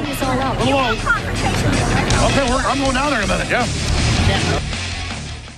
Welcome to the beginning of the third hour of the first transmission of 2018. Wow, that's going to take some getting used to. I keep wanting to say 17. The globalists don't want us to build our own economy. But when you fund the info war, you fund your own future. You've seen the dividends just in the tax cuts, the sovereignty, our borders getting secure that supporting InfoWars has already brought you. So get free shipping and 50% off on Myco, ZX, and Floralife that go great together for gut health right now at InfoWarsStore.com. This special is about to end. But let's also look at the victims of globalism and how welfare is used to control them. Here it is. I know people, they work 3 jobs. And they live next to somebody who doesn't work at all. And the person who's not working at all and has no intention of working at all is making more money and doing better than the person that's working his and her ass off. And it's not going to happen. Not going to happen. Give me my food stamps. Do you really want to work, or you just want to get a free check? I just want to get a free check. There's a sign behind behind you that says Waverly Job Center. You have any intention of going in to get a job? Or are you just going to get the food stamps? Not looking for a job. Why should I have to go work at retail and deal with snobby customers? Why? Why should I have to dare choose to do that? We called the Department of Children and Families to see what they've been doing to help. DCF says Hillsborough Kids Incorporated has been helping by paying Adams rent, even providing her furniture. Adams says it isn't enough. Somebody needs to pay for all my children and mine and Gary, all our suffering, all our pain. Somebody needs to be held accountable, and they need to pay. I honestly don't want to work, and I'm not going to. Can't force me. I need my food stamps. I need them. Okay, this is not a joke. Just give me my food stamps. That's all I'm asking for. They are not incapacitated in any way, or they don't have a mental or physical disability that's documented and or could be observable. More counties will join them as federal exemptions to the requirements expire now that unemployment is below 10% for each affected county. I felt really bad about being on food stamps for a while. They're just for people who really, really need it, I thought, and I'm like living this flippant lifestyle in San Francisco. Do you think you really, really need it? Well, yeah, and eventually I just sort of realized that even though I'm 24, like, I still have responsibilities, I still have, like, hopes for my future, and if I need to be on food stamps to make that happen, then maybe I do really need it. Are you employed? No. How do you feel about that? I'm comfortable with it, and I feel like I don't need to look for one because I get a check from the government every month. Do you feel guilty about using your food stamp card when you have $850,000 in the bank? No. No, I don't. I'm going by the rules, and if they need to change their rules, they can change their rules, but I don't see I'm doing anything wrong. How much do you collect in benefits? I get $780 in food stamps, $500 in tennis, and I get Medicaid and WIC. Give me my food stamps. Nobody is untouchable. No one is invincible. No one's untouchable by other men, much less God. And God is beginning to cut down the globalists like rats. The corrupt, evil, communist Pope, the communist Chinese, the biggest mass murderers in history, the Saudi Arabians that oppress women and murder people worldwide. They're all panicking against our new president, Donald John Trump. He spoke to me. My gut told me 2 years ago to get behind Trump, but Ted Cruz had better rhetoric. So I was for him the first few months, but then I saw some things I didn't like. And even before the dirty tricks in Iowa and places, I went for Trump. And I said, my gut's never wrong. And as I get older, I learned to always follow. When I was young, I wouldn't. Prove me right. And, man, I am humbled by President Trump. I am humbled by his discernment, his knowledge, his piercing discernment and analysis. Now, in this first hour, I'm going to air 20-plus minutes of the entire inaugural speech. Some of it is him thanking the Clintons and other presidents, but it's all backhanded because then he says, but now, you did a great job doing all this horrible stuff, but now that all comes to an end. And there are tidbits in there. And I was there just 2 days ago, just right below the podium, witnessing it, and the rebirth of America. And the biggest piece of news, the biggest Trump secret I'm going to give out here, and you're going to say, oh, I've heard this a bunch the last year on your show. Yes. Trump, but you notice what you hear on the show, and even the New York Times and a bunch of other publications had to admit this, what you hear here, you then hear from Trump, but not because Trump's getting it from me. This is the spirit of America and the truth. Do you understand that it's admitted in congressional hearings that they call it disruptive technologies, a 200-mile-to-the-gallon carburetor they had 25 years ago. Hell, 40 years ago, they had 100-something mile. Solar panels that basically never break, never go out, and that have 5 times the gathering capacity of the very best systems today. Things like that. They're slowly doling out the technology. The elites are on incredible power trips, sequestering it for a breakaway civilization. The future's here, it's just not evenly distributed. Trump intends to flood the entire planet with true globalism, with America as the operating system, the true America, not the modern liberal globalist eugenics America, but really working with people, really standing up for cultures that have good societies, crushing radical Islam, and transferring to the public, and transferring and ordering the pharmaceutical companies to, no, we're not going to treat all these cancers. You're going to give them the cures.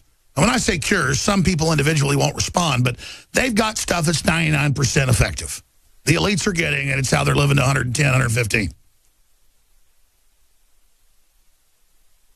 So if you're educated, informed, you know all this. And a lot of people under the old globalist model were clamoring to be part of the new civilization that they thought would be separate from humanity. And if they groveled to the New World Order, they would get the cancer treatments. They would get the life extension. They could be part of the secret programs and projects.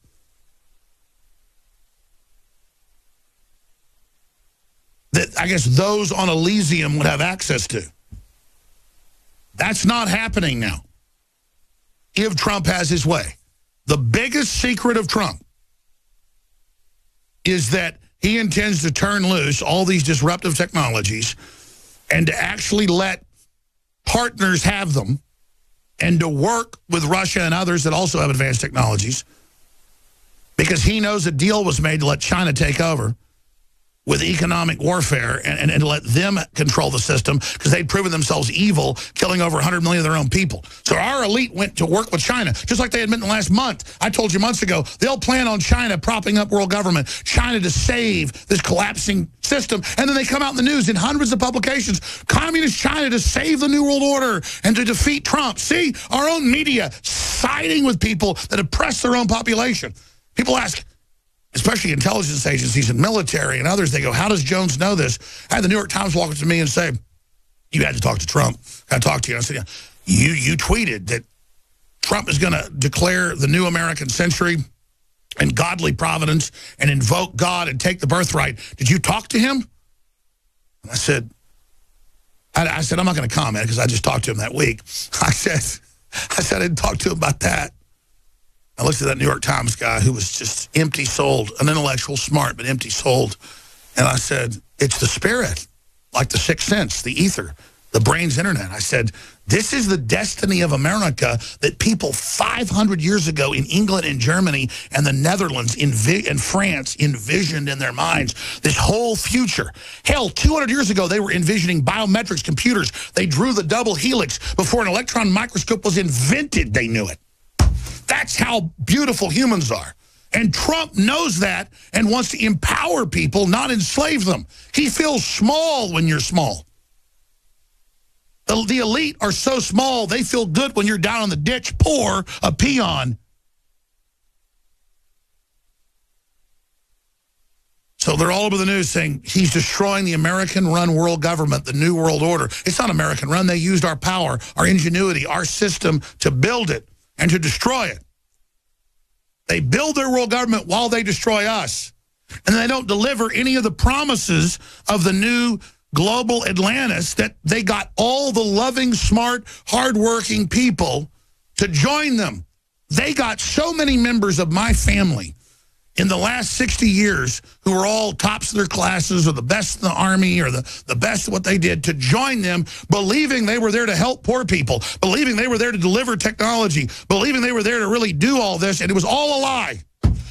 Well, Trump knows about all this, and this is now not a lie, ladies and gentlemen, and that's why the enemy of humanity is freaking out, pulling out every stop, having convulsions. Next hour, I'm going to show you what has just recently been re-released from 60 Minutes in 1964.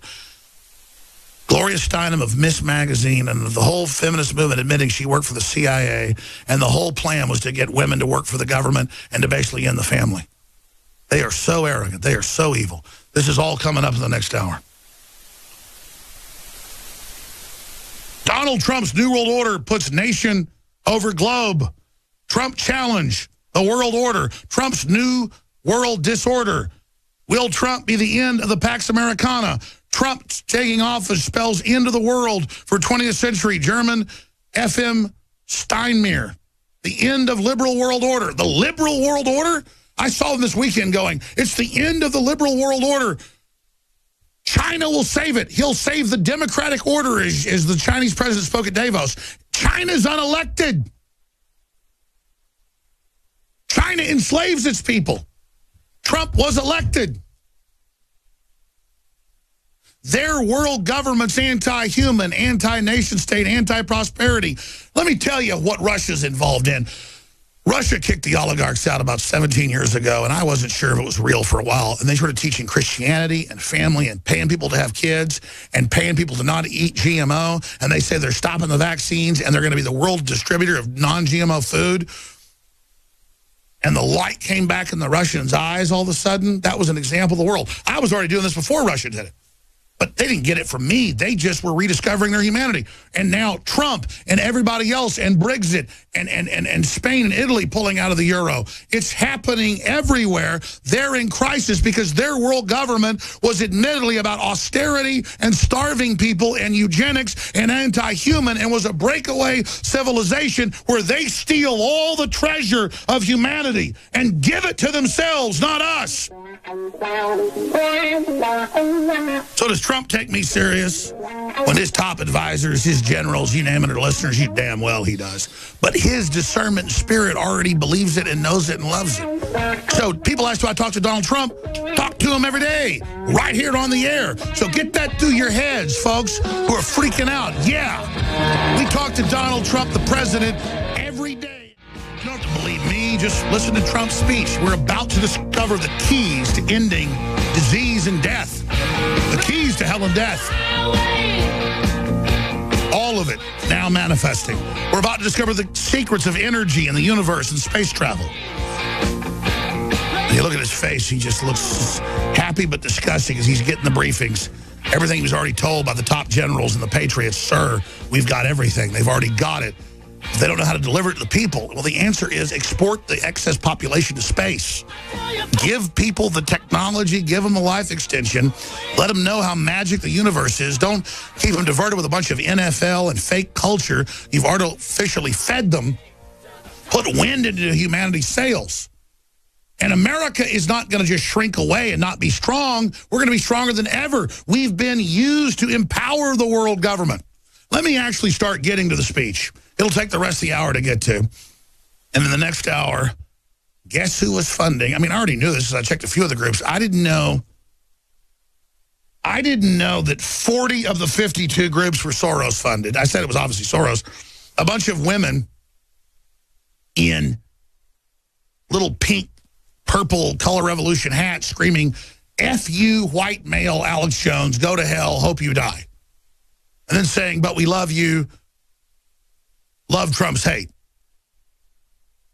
And I'm sorry, I said 40 from memory. It's 50 partners of the Women's March on Washington, which is almost every group. The other major group is funded by the Islamic Jihad. And I saw all these women, including American women, Hispanic, black, white, in hijab, saying, this is how we empower women. You're bullying Muslims. We're going to put hoods on and go under Islam. Talk about being cuckolded. Talk about Stockholm Syndrome. Women's March organizer recently met ex-Hamas operative. Family has ties to terror group. Yeah, the leader of it is a woman that promotes, just like Uma Abedin's mother did, genital mutilation. She's the leading person pushing it. And that's how women are empowered, is wearing hoods, not being able to drive cars, being stoned to death if they go outside and don't follow their husband's orders. And I'd bring this up to women. We have a clip coming up the next hour where one of our reporters brings it up. And the women go, that's a lie. Trump was funded by Saudi Arabia. Trump got zero money from Saudi Arabia, zero money from Goldman Sachs, zero money from the big globalists. But it doesn't matter. They just scream and spit at us and say he did.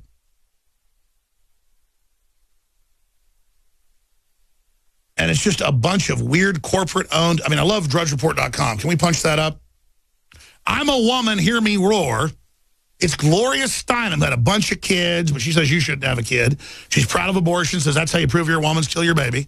I'm not attacking you if you had abortion. The point is she makes it a sacrament. And then she's admittedly CIA funded to break up the family, turn men into betas, and make us easy to assimilate. And she admits that in a book she wrote and interviews. And there she is out there smiling with her victims. This is how you kill cultures in society. This isn't my opinion. This is declassified. It's all coming up in the second hour. But let's start with the beginning. Let's start with the beginning of the speech with the Star Spangled Banner, because I was watching the Jumbotron because I couldn't see the Obamas. They were kind of back because I was so close. I was looking up at the podium. But only see people that were up speaking at it. But there was just the top of Donald's head. I could see the rabbi, the preachers, you know, just the top of them. But I could see them on the Jumbotron. And they just looked so pissed off the whole time. And so entitled, because they never worked for this. They were just given it as minions of this corporate takeover. America on its deathbed finally awakened to globalism and said no to it. And you could feel the tidal resistance surging. They're so scared. So let's just play the intro and him being nice. And but I love how he wrote this himself, that no president since Kennedy has written a speech himself. I mean, they admit this. I love it.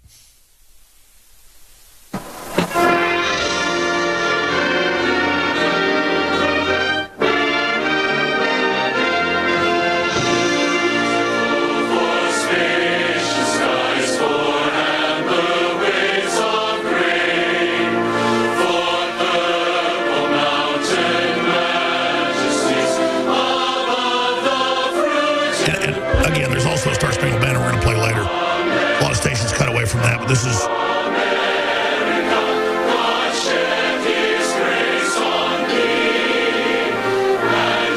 so again, here they are singing, talking about America the Free.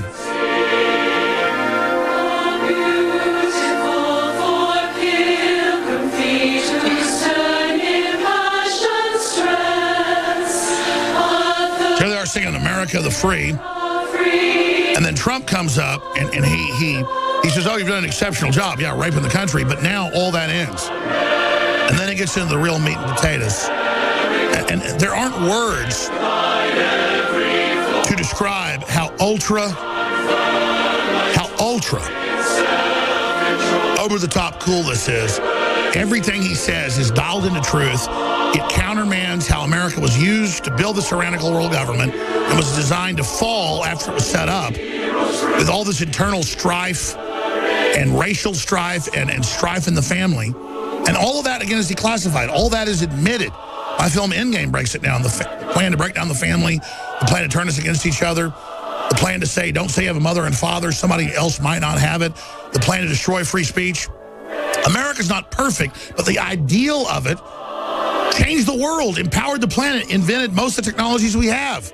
Because the idea of empowering humanity and innovation, the American dream just being 10% realized, created the modern world we have. And then it was hijacked and turned into a system of total control. And the technologies were hidden, they were twisted, they were given to people like the smartphones and other things with back doors and Trojan horse control systems. Think about that.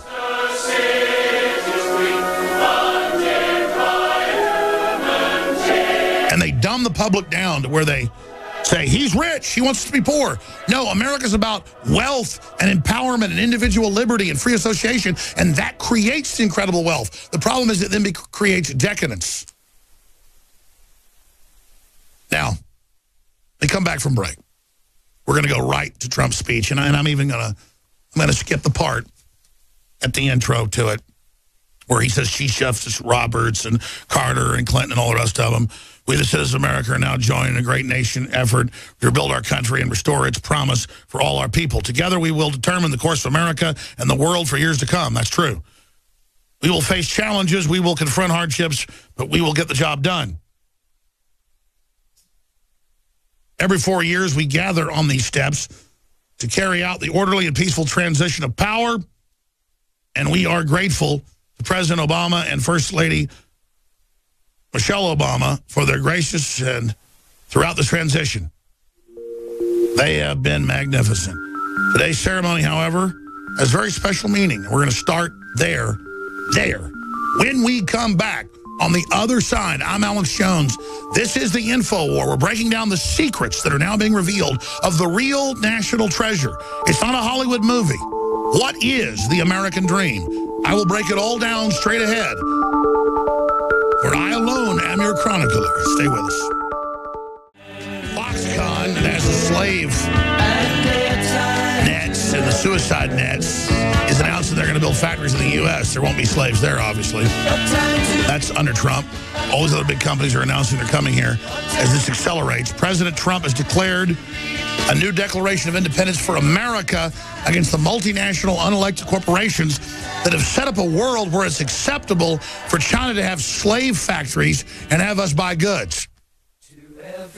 Or it's acceptable for Obama to open up the borders and let people with TB, syphilis, gonorrhea, every other disease you can imagine, even wet leprosy, to come into America. These globalists are very evil, and they look like demons being exorcised yesterday. So let's go into John Roberts administering the oath. Let's go into what happened, and then it'll go a little bit of the next hour. I want to start really just getting to this historic speech. I'm just going to write notes here and then have brief comments to analysis.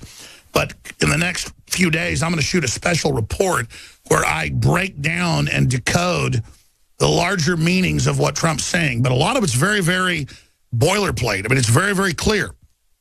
We're going to release the secret technologies, the life extension. We're going to harness the secrets of the universe. We're going to have America lead by freedom again, not by control. So this isn't America relinquishing control. This is America recognizing and helping dismantle a corrupt world government, a corporate world government that's been set up that we've been used to create. So this is America getting redemption back from the crimes that we've been used to basically commit. This is incredible, and only Donald Trump could write this. He wrote this speech, admittedly, himself. They made fun of him for it, as if a president couldn't write his own speech. Donald Trump is a godsend, ladies and gentlemen. Let's go to his swearing in. Here it is. Ladies and gentlemen, it's an honor to introduce the Chief Justice of the United States, John G. Roberts, Jr., who will administer the presidential oath of office. Everyone, please stand.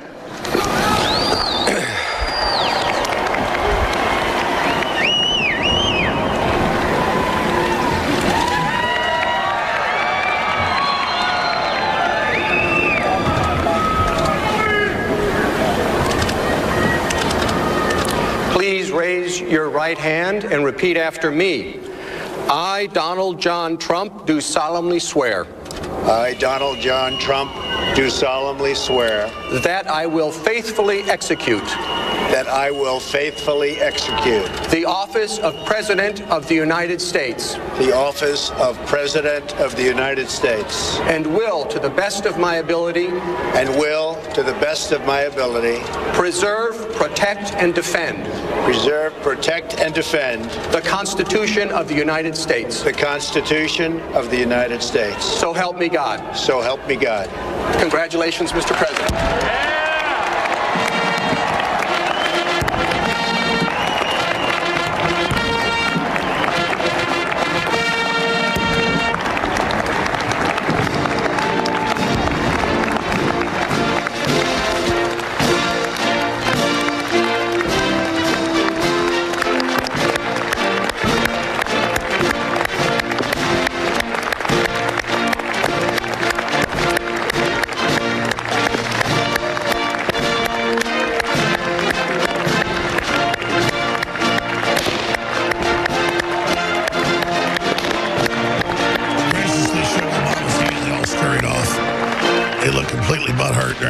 About to give a speech, and again, the real meat's coming up. This is going to take me months to decipher all this. This is so epic. But what you're hearing is 110% pure Americana. It does not get any better than this. It's why the elites are panicking, folks. That's your real indication. Humanity's unstoppable. Our innovation is incredible. But again, the elite do not want the general public to have access to all this. It's very, very greedy. What a great honor to be able to introduce for the first time ever anywhere the 45th President of the United States of America, Donald J. Trump. And again, folks, I've heard a lot of this already on the show. The New York Times asked, why was there so much of this INFOWARS? It's not INFOWARS. It's Americana. Here's President, 45, now President. Said it couldn't happen. Told you 2 years ago it was going to happen.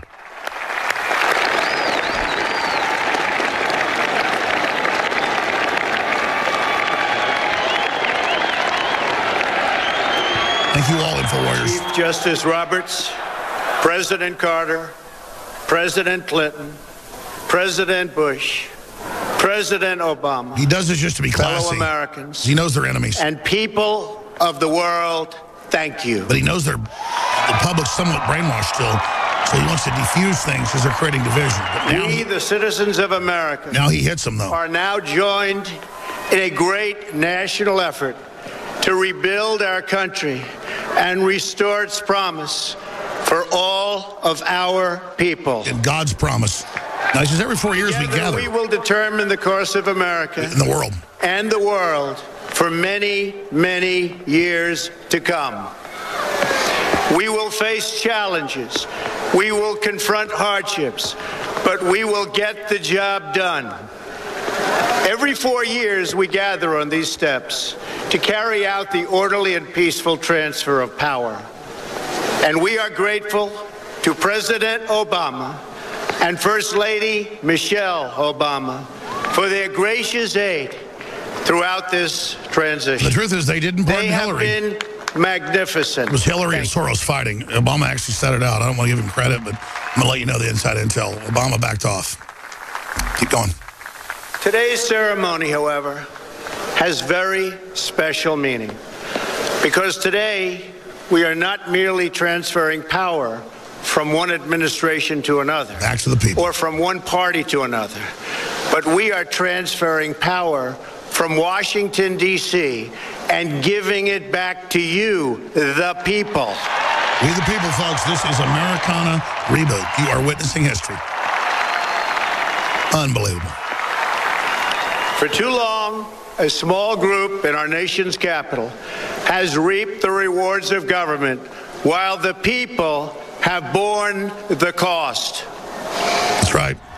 Washington flourished, but the people did not share in its wealth. Politicians prospered, but the jobs left and the factories closed. The establishment protected itself. That's right. But not the citizens of our country. They left in fantasy land. Their victories have not been your victories. Exactly. Their triumphs have not been your triumphs. And while they celebrated in our nation's capital, there was little to celebrate for struggling families all across our land. Unlimited wealth they have. With the technology, folks, we could have anything. That all changes starting right here. Right now. And right now. Because this moment is your moment. It belongs to you. So not the state, but the people. You just did it. You did this. Folks, they've got actuaries. It belongs to everyone gathered here today. With technology, and you should work 2 days a everyone week. watching all across America. This is your day. This is your celebration. And this, the United States of America, is your country. That's right. The globalists had conquered America. They'd hijacked it. We now have peacefully had a counter coup and restored it. What truly matters is not which party controls our government, but whether our government is controlled by the people. And pause. Back it up, 10 seconds. When we come back, we'll continue there. It just gets more epic if you know what you're hearing. For the first time ever, this isn't about parties. This is about who controls the government. It's about, do they stand with the people and prosperity in the Bill of Rights and Constitution? What do they actually do instead of a bunch of infighting? And then he goes into racially coming together. And by the way, the Trump plan's public. They just always took it out of context. I've met people that have been here 20 years legally that can't become citizens because the Republicans and Democrats made it almost impossible because they want you illegal poor as a new permanent underclass who they control. No, no, no. Under Trump, you don't have a criminal record, you're hardworking. No matter what color you are, you're here a year or so, you work hard, you do good stuff, boom. Boom, you're right in. You're a felon, you're gone. I mean, this show's not talk, folks. This is a real deal. This is Americana. I can't believe how honored I am to be 100% Americana and to be in the zeitgeist and to be part of the plan to launch humanity to the stars. I got goodwill. I want to empower you. I don't want to put you down so I can rule over you. I don't have a competition in me that if somebody else is doing well, I want to destroy them. I want you to do well as long as it's not at my expense. And with the large yes in the non-zero sum game, the 360 win, as I call it, that we have with technology, it's there. In fact, there's more than you could ever imagine or want to do with what this species can do. Look how far we've come from the fire and the wheel, the spacecraft, and all the medicine we have. And the biggest thing from his speech is America's ideas and culture. That's what's going to make us dominate worldwide. But in free trade and openness, globalism is all about making people poor. Nico was just telling me, he said, hey, boss, you know, you skip a lot of breaks. You never plug anything. The network's the ones that run all the ads. You want to plug something? Yeah, we're running a special that ends today. We've been running since Christmas. We extended it to call it the inauguration special. 30 to 40% off all the high-quality, storable food made right here in America. Super Mineral Vitality, 30% off. Just amazing product. Brain Force Plus, 30% off. DNA Force back in stock, 10% off. 20% off Secret 12, Vitamin B12. Survival Shield X2, 30% off. Knockout Sleep Formula, 20% off, and many other great products at InfoWarsLife.com. We have the amazing nanotech body armor, only available to the military. You know what the crazy part about meeting people in the military who are big listeners and fighting for this country and fighting for Trump is that they don't even tell you don't talk about it. And then you just, it's so crazy that you can't even tell people. I mean, some of it got caught on tape when I was in D.C., but one guy, he looked like the Flash. Or who's the guy that's real fast? It was like Ant-Man, but who's the guy, the Flash? It's like this guy's attacking me, and all of a sudden people are like, is that real? It's like, boom, knock this guy down. And then it's like, is that even real? Like, oh, we're just here to help you, protect you because there's a threat against you. And then after they leave, we're like, you know who that was? I'm like, no, I don't know that. Well, that's such and such. It's like, do-do-do-do-do-do-do-do-do-do.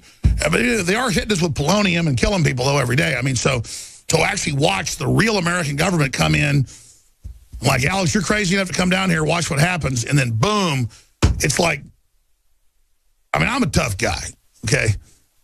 These guys would probably kick my ass in about 30 seconds. And it's just so crazy to be in the heart of the American dream now. And it's so real, and everybody can feel it and see it. I got to get to this because Leanne's come up in about 20 minutes. There's like 13 minutes left of his speech that's so epic. Let's hear some more of this, and I'll try to limit my comments. But this is such an amazing time to be alive. Here's Trump being inaugurated 48 hours ago, right there in the District of Criminals as he turns the tide. What truly matters is not which party controls our government, but whether our government is controlled by the people. That's it. It's for the people. You never hear that. January 20th, 2017 will be remembered as the day the people became the rulers of this nation again. Hit pause. Back it up. This is January 20th is the new July 4th. If we deliver on this, if this happens, if we're moral and good and work hard and do this, in 100 years, it'll be celebrated as bigger than July 4th. It's a fact. But Trump isn't doing this selfishly. He loves his kids, his grandkids, and the kids to come after that. He understands the continuum. He understands how big this is. And that globalism is designed to make us poor. All we got to do is turn that off. It's not that he's even perfect. Again, Donald Trump, mark this down, is not out to get you. And he has a vision, and he loves America, and he knows about the secret destiny, which in days to come I'll lay out fully. But believe me, folks, life extension technologies alone, saying we have them, we're going to give them to you, that's come up in a moment. Yes, people that own chemotherapy patents are not going to make any more money. They already made hundreds of billions. Shut up. They're like, well, what do we do when people can live to 200? It's going to happen. We'll figure it out, okay? But then we won't be in control of it. I mean, the public, a bunch of dumbasses, we can't give it to them. You made them dumb. How about you die? I don't want to kill you, but stop saying we got to die. We're going to get some of this dirt, damn it. We built it. We made it. Stop it. Latin America and Africa should be jewels. Those are strong, good people. They've been suppressed, never got out from under colonialism. We're going to end that.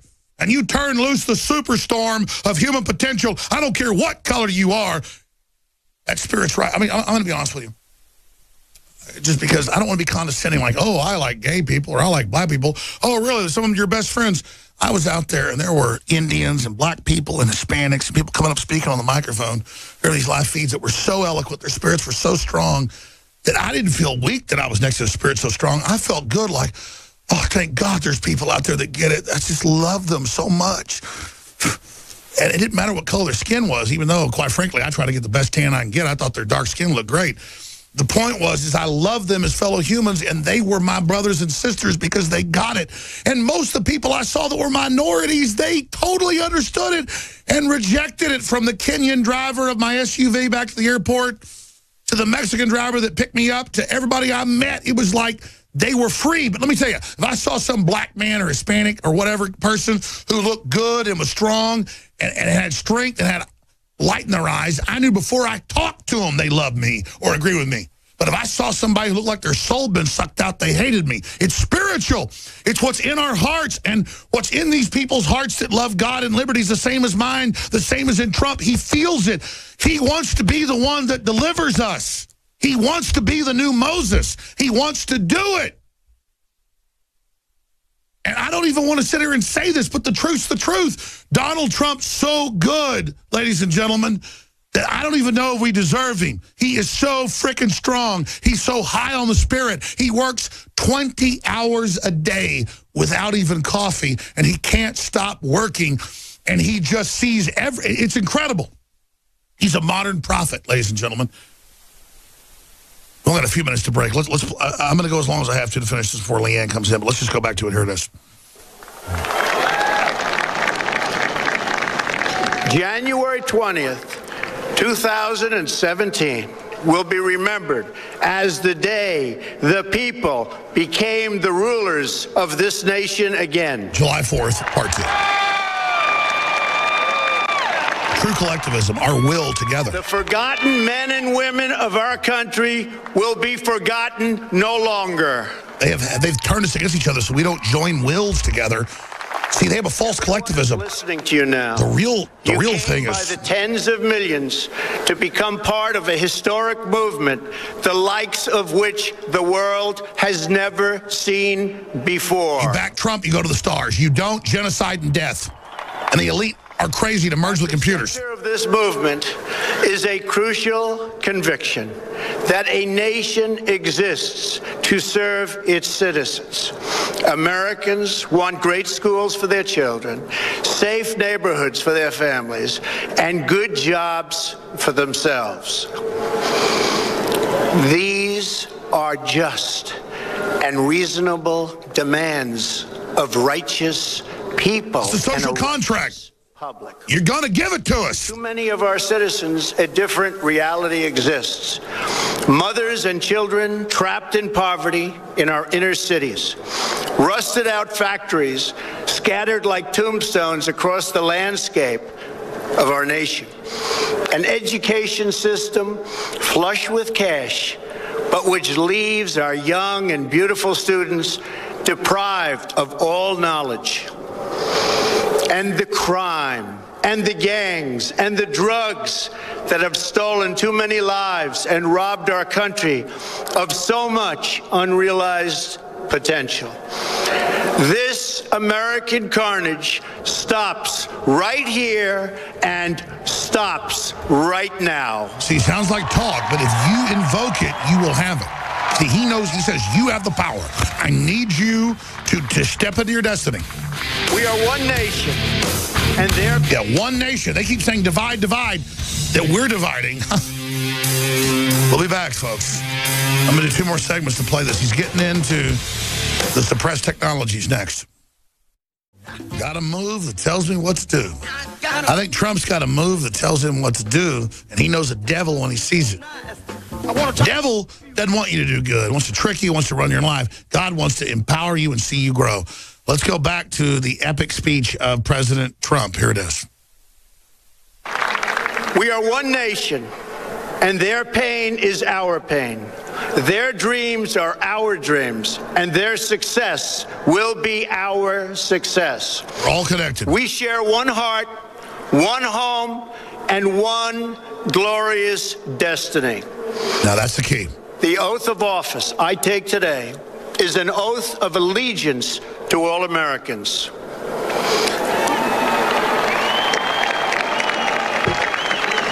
For many decades, Hit pause. This is too big. This oath of office is an allegiance to you. No president. This is it. That's what he tells you personally and on air. I'm not going to let you down. I'm fully committed to you. I'm going to do the best I can. And he does it. And I can't believe how dumb the leftists were out on the trail. They don't think Trump brought any jobs back. When he was president-elect, he was already doing it. Let's go back. Enriched foreign industry at the expense of American industry, subsidized the armies of other countries while allowing for the very sad depletion of our military. We've defended other nations' borders while refusing to defend our own.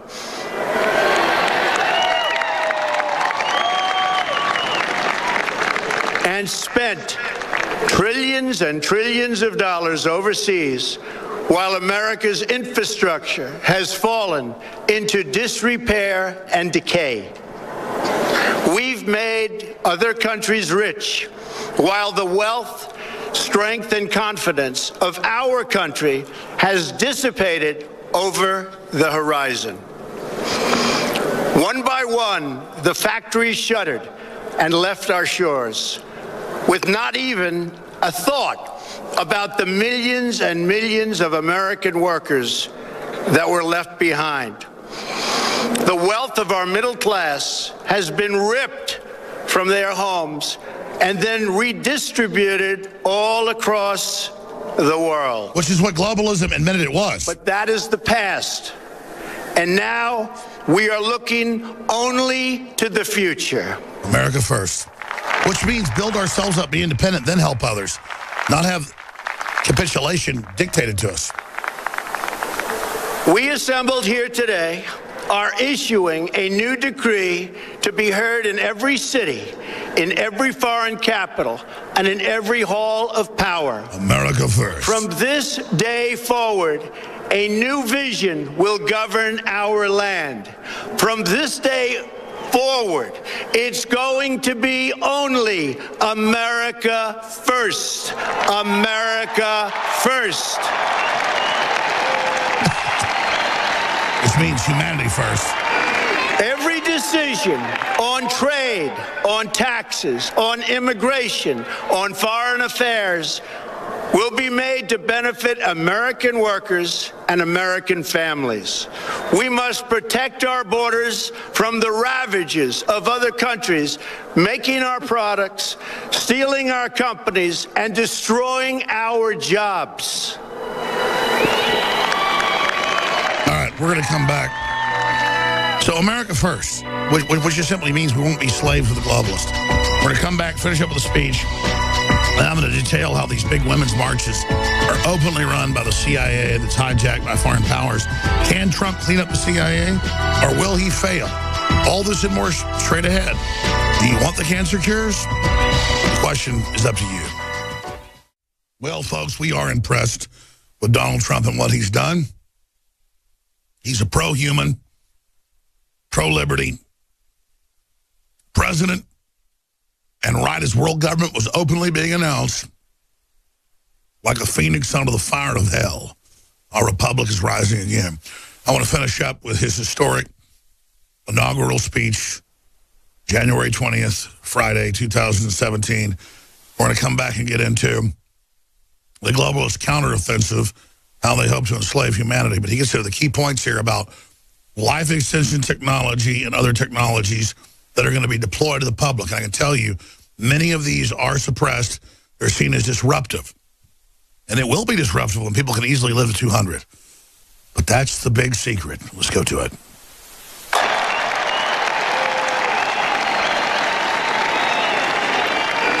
Every decision on trade, on taxes, on immigration, on foreign affairs will be made to benefit American workers and American families. We must protect our borders from the ravages of other countries, making our products, stealing our companies, and destroying our jobs. The gang raping's over.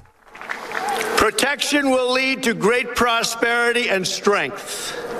I will fight for you with every breath in my body, and I will never, ever let you down. He doesn't. America will start winning again, winning like never before. We will bring back our jobs. We will bring back our borders. We will bring back our wealth. And we will bring back our dreams.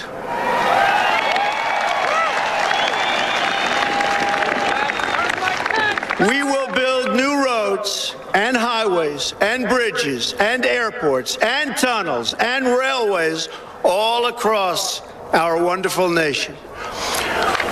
We will get our people off of welfare and back to work, rebuilding our country with American hands and American labor. Who does sabotage? We will follow two simple rules: buy American and hire American. As everybody else does at our expense. The whole world government's built on us. It's admitted. We will seek friendship and goodwill with the nations of the world, but we do so with the understanding that it is the right of all nations to put their own interests first. We do not seek to impose our way of life on anyone, but rather to let it shine as an example. We will shine as for America did before. Everyone to follow. Yeah, America didn't need to take over then. We had the best. We will reinforce old alliances and form new ones and unite the civilized world against radical Islamic terrorism, which is cancer, which we will eradicate completely from the face of the earth. Huge. The left is totally allied with it. I was there. They admit, like, the Million Woman March was run by the Muslims. The bedrock of our politics will be a total allegiance to the United States of America. And through our loyalty to our country, we will rediscover our loyalty to each other. That's right. When you open your heart to patriotism, there is no room for prejudice. That's right. Just because the left's been spewing all this anti-white stuff, people need to not buy into that. Unless you want these people to win, you better come together. The Bible tells us how good and pleasant it is when God's people live together in unity. We must speak our minds openly, debate our disagreements honestly, that's right, into political correctness, always pursue solidarity. When America is united, America is totally unstoppable. That's right. Oh, they hate it. Come together for prosperity and treat people good, just being nice, and stop being a bunch of... There should be no fear. We are protected, and we will always be protected. That's the key, by God. We will be protected by the great men and women of our military and law enforcement. And most importantly, God. We will be protected by God.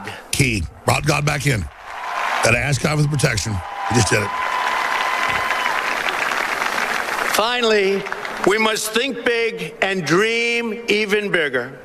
In America, we understand that a nation is only living as long as it is striving. That's right. Innovation. We will no longer accept politicians who are all talk and no action, constantly complaining, but never doing anything about it. You let a terror attack happen, you lose your job. You deliver. You don't get more power when you screw up. The time for empty talk is over. Now arrives the hour of action. The hour of action. Notice it's all Trump's done. We have the power. Humans can do anything. Do not allow anyone to tell you that it cannot be done. It took tens of thousands of years. No challenge can match the heart to and build fight to this point. and We have spirit everything now. Of America. The secrets of the atom. We will not fail. Genes, everything. Our country will thrive and prosper again. God gave us this. We stand at the birth of a new millennium, ready to unlock the mysteries of space, to free the earth from the miseries of disease, and to harness the energies, industries, and technologies of tomorrow. Hit pause. A new Back it up 10 seconds. I'm going to come back, finish it, and go and have Leanne in for the rest to get into the counter-strike against all this with the brainwashing of women and turning the species against itself. That's how you kill fire ants or anything else. You turn the species against itself. We're going to end the ravage of disease. We're going to do all this. We have it. We've already done it. Folks, they already have it. It's admitted, okay? It's in major white papers. Not 100% cures, but in general, they've got it all. They're suppressing a ton of stuff. Back it up 15 seconds. I want people to hear this again. And Trump wants you to have that. He doesn't want to just go to Switzerland and get it for himself because he feels like crap getting that when you don't get it, like the Queen of England does. And he's like, okay, so well, there's too many people. We'll just figure it out and do something in space. We're not going to do this. So let's go out to break. Here's President Trump. He's now president. I told you he'd be president. We will not fail. Our country will thrive and prosper again. We stand at the birth of a new millennium, ready to unlock the mysteries of space, to free the earth from the miseries of disease, and to harness the energies, industries, and technologies of tomorrow.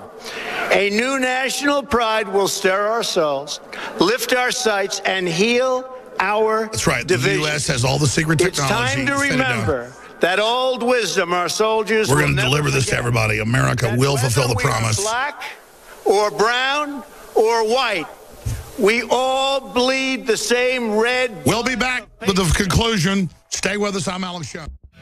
So Trump is delivering on every front, getting more intense as he becomes president, not selling out the constituents.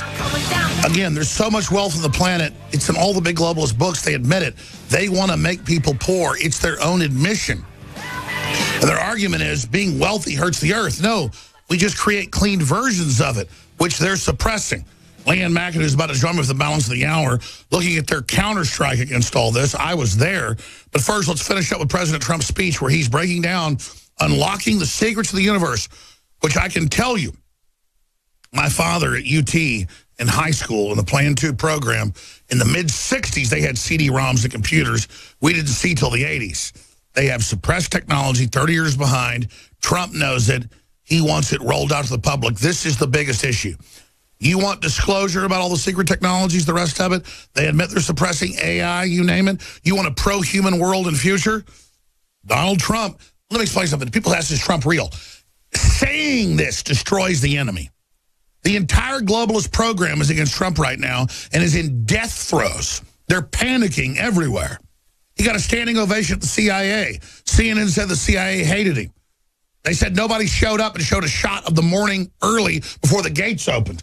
They said he took Martin Luther King's bust out and threw it in the street. It was right there. They are freaking out. I'll talk to Leanne in a moment, but here's the conclusion. That it cannot be done. No challenge can match the heart and fight and spirit of America. We will not fail.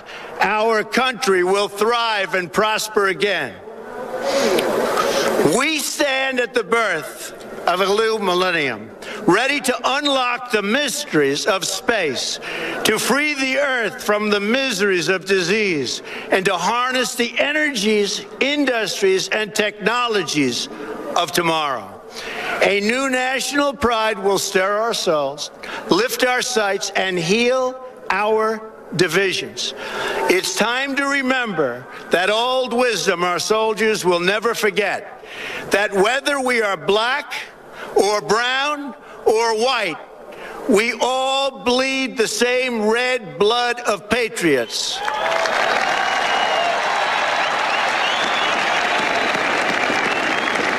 We all enjoy enjoy the same glorious freedoms, and we all salute the same great American flag.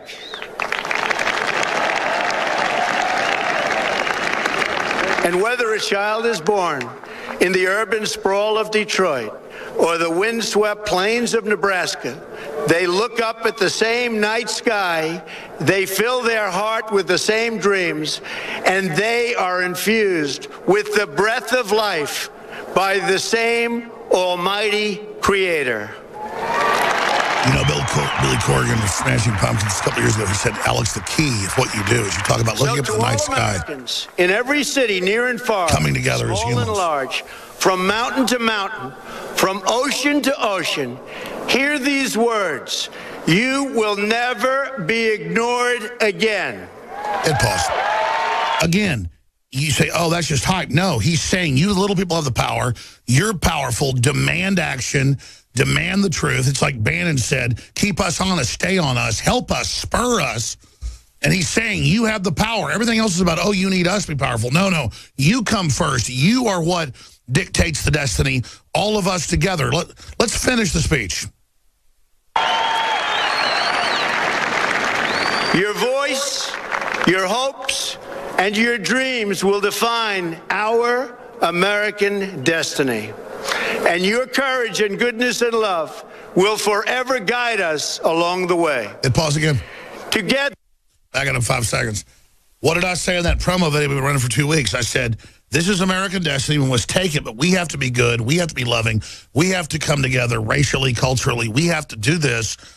We are the power. And notice Trump saying it. He didn't get it from me. It's the truth. This is the true spirit of humanity that America was the greatest example of. And that's why the enemies and controllers are now making a joke out of themselves. Let's finish. And your courage and goodness and love will forever guide us along the way. Together, we will make America strong again. We will make America wealthy again. We will make America proud again. We will make America safe again. And yes, together, we will make America great again. Thank you, God bless you, and God bless America. When you understand that the entire globalist program is about making individuals disempowered, dependent, he's saying, no, you're the power. We're going to empower you. You're going to empower us. There's no way he's not real, because this message is like sunlight to vampires. This is the antithesis of the New World Order. Leanne, we're going to cover all this coming back. Your view as a woman of the supposed million-woman march, which got damn close to it. I was there yesterday. And what they were saying and doing, I mean, they were so evil and horrible. It was like cartoonish that what was happening. But I want to show how the CIA runs it, and Soros and the Muslims, a Muslim group literally was running it that would put you in a dungeon. I mean, this is a Sharia law advocate. One of the top ones. So, but overall, I don't know your view. I haven't talked to you until you got her 10 minutes ago at the studio. But I mean, what is your view of what you saw? Well, you know, for me, I think obviously protesting is kind of a cornerstone of our republic. So I'm like, fine, go out there, do what you need to do. I feel truly like we are living in a dual reality with these people. Truly, the dimensions have split, and we are superimposed on top of them, because we could listen to Donald Trump's speech and say, wow, incredible. This is this all about unity. It's we the people have the power back. And like he's even getting like white supremacists to stop being racist right now. Right. I mean, he's like, really, this is real. Yeah. Yeah. And I mean, let's walk it back a few months when he had the standing ovation at the RNC when he brought up gay people and said, look, it's time for the RNC. Let's all love each other. The Republicans are all on the gay, on the LGBTQ. Hillary wouldn't even mention standing ovation. They did not even cover that in the mainstream media, because they want to continue pushing this narrative that all of our civil rights are now at threat, that Donald Trump has been put in power. Just total crap. And I was triggered this morning. I went to the gym, and I think I'm going to have to switch to the YMCA because they have banned CNN from being played at their gym. But CNN was on, and they had the picture up, the side-by-side, the fake news photo with a 8:30 in the morning when they took the photo of the crowd and said, look, here's the inauguration. Oh, I know. They're celebrating that no one showed up. They were beating people up so they couldn't get in. It's total fake I was news. personally punched repeatedly. Yeah, and even CNN, they have a... I couldn't get in at like 9. I had to go like 4 miles around. I got attacked there, couldn't get in. Everybody was on video live. I had to go like, so I barely got in and didn't even get my seats like right up at the front. Right, well, they would have 40 people across, six rows deep, blocking people off with like a human chain saying, this entry is blocked, this entry is blocked. And the weird thing is it was Black Lives Matter. They were almost all white. They'd punch me and say, you're a white male, F you. Right. And it was so racist. Right. Well, and then also, too, I was seeing tons of signs at the Women's March, you know, posted all over social media about how white women voted for Trump. Don't forget, it's white women's fault. You know, and then you have these conservative, pro-life women who wanted to be a part of the march, and they were excluded from it. This isn't about women and equality in a women's march. This is a total... Well, I want to get your view on this because, I mean, I got to say, they were so comically evil, hateful, and the men were the most beta, like zombies, like reanimated corpses, like 85 pounds, stumbling around huge black circles, drooling. No, I'm serious. Something sucked their soul. I mean, here I am, and let's be honest, we at this show have changed the world, and I'm more humble than I was 20 years ago. And at 5 o'clock, they take me to the gallows pole. I mean, they're openly saying they want to kill me. They're saying, shut us down. And I still have love for these throngs of people that they were defeating me, not in the way they thought. As thousands of women every few minutes went by me, screaming, F you, hope you die, fascist, Nazi. And I'd try to talk to them. It was all on Facebook mentions, millions watching. They wouldn't talk. They just screamed, I was the enemy. And then go, Trump, not hate, or hate, not Trump, and all this crazy froth. And I was just like trying to talk, and they wouldn't humanize me. They wouldn't speak to me. They wouldn't listen to me. When the whole corporate world government is against Trump in America, they couldn't see, because they thought MSNBC and ABC was God. And now I see the mainstream media and the attacks on America and nationalism and a global system that's supposed to destroy national sovereignty going into high gear. What haven't they learned from their defeats, Leanne? Well, it's just surreal watching the media. The mainstream media is absolutely still trying to delegitimize Trump. In every single move, once he called them out on that fake photo they were using to pick on his crowd size, that became their whole thing, and so they're still... They're like, why are you complaining we said no one showed up? Or yes. They're like, oh, he got rid of Martin Luther King. They're like, no, I didn't. Here it is. Well, just shut up, quit bitching. Yeah, how dare They hate the fact he calls them. They go, he's obsessed with himself. Yeah, the truth, every time you lie, he counters you. Exactly. He's got more energy than all of you. They can't stand it. Let me say, I'm 43. I got more energy, I thought, than anybody. Trump's me. And it's not a Trump ass-kissing contest, Leanne. It's starting to get spooky. No, I mean... Here's the thing is, when I was at the gym and CNN was on and I just saw the picture up there, I didn't even stop to watch it, I just got so angry because I was, in my mind, I'm thinking, people only get, there are people out there that in fact, I meant to give this to the crew. If we don't do it today, we'll show it tomorrow. They showed like 8:30 the shot with no one there and said, look, no one showed up. Meanwhile, it was a record crowd of like 1.8 million. I mean, it's just like, God, I guess we thought they'd be discredited, they go away. No, they're now like, we're discredited. Let's just say the moon's made of cheese. Well, and just to prove that they used a photo from earlier in the morning. Yeah, guys, just Google left runs with fake photo. There it is. Yeah. That's what they did. You have the meme. So I saw this photo that was out at about, when I got here about 9 o'clock the other day. And I went on at 10:30 and told David Knight, I said, watch, they're going to use this photo and say that Donald Trump doesn't have a crowd there. You knew it. They're already pushing this. And it's right there on the record at 10:30. And then a little bit later, I said, look, sure enough, there it is. They tweeted out the photo. When their own gigapixel photo that they have shows a huge crowd. But yet they're still going to roll out that picture today and say, Donald Trump says we're lying, but here's the photo proof. And that's what makes me so angry, is that there are people out there that only get their news from CNN, and they truly believe this alternate reality. Oh, I was telling these women, they're like, oh, Trump did bring jobs back. And I'm like, Chrysler, Ford, Carrier, Foxconn. And they were just like, liar. And then they would go, F you, white male. It was all white women. And I was like, that's so racist. Well, then you get back to the real world. There's actually a video up on the Drudge Report about this woman who was on the plane, and she's, flying out of D.C., talks to the person next to her. Did you come here to protest or to celebrate? And he's, just polite. So once she finds out he was there to support celebrate democracy, she starts going after him, saying, well, I'm entitled to get drunk and puke on your lap. You make me sick. Don't talk to me. Don't look at me. Don't even use the armrest. Move. I'm going to make, just totally you disgust me. You're a bigot. Get off this plane. And he's like, well, ma'am, the very definition of bigotry is disparaging someone prior to knowing them simply by their beliefs and opinions. And she's like, no, you get out, trying to force him off. And the stewardess shuts her down and says, ma'am, you don't have the right to kick this guy off the plane or to force him to move seats. And then she ended up kicking this old lady off the plane. So it's like, I got to be honest with you. World, that's what I'm saying. I was there. I don't know if you saw the live feeds. Yeah. They were just like, we run this world now. You get off the plane. It was like I didn't exist. Yeah.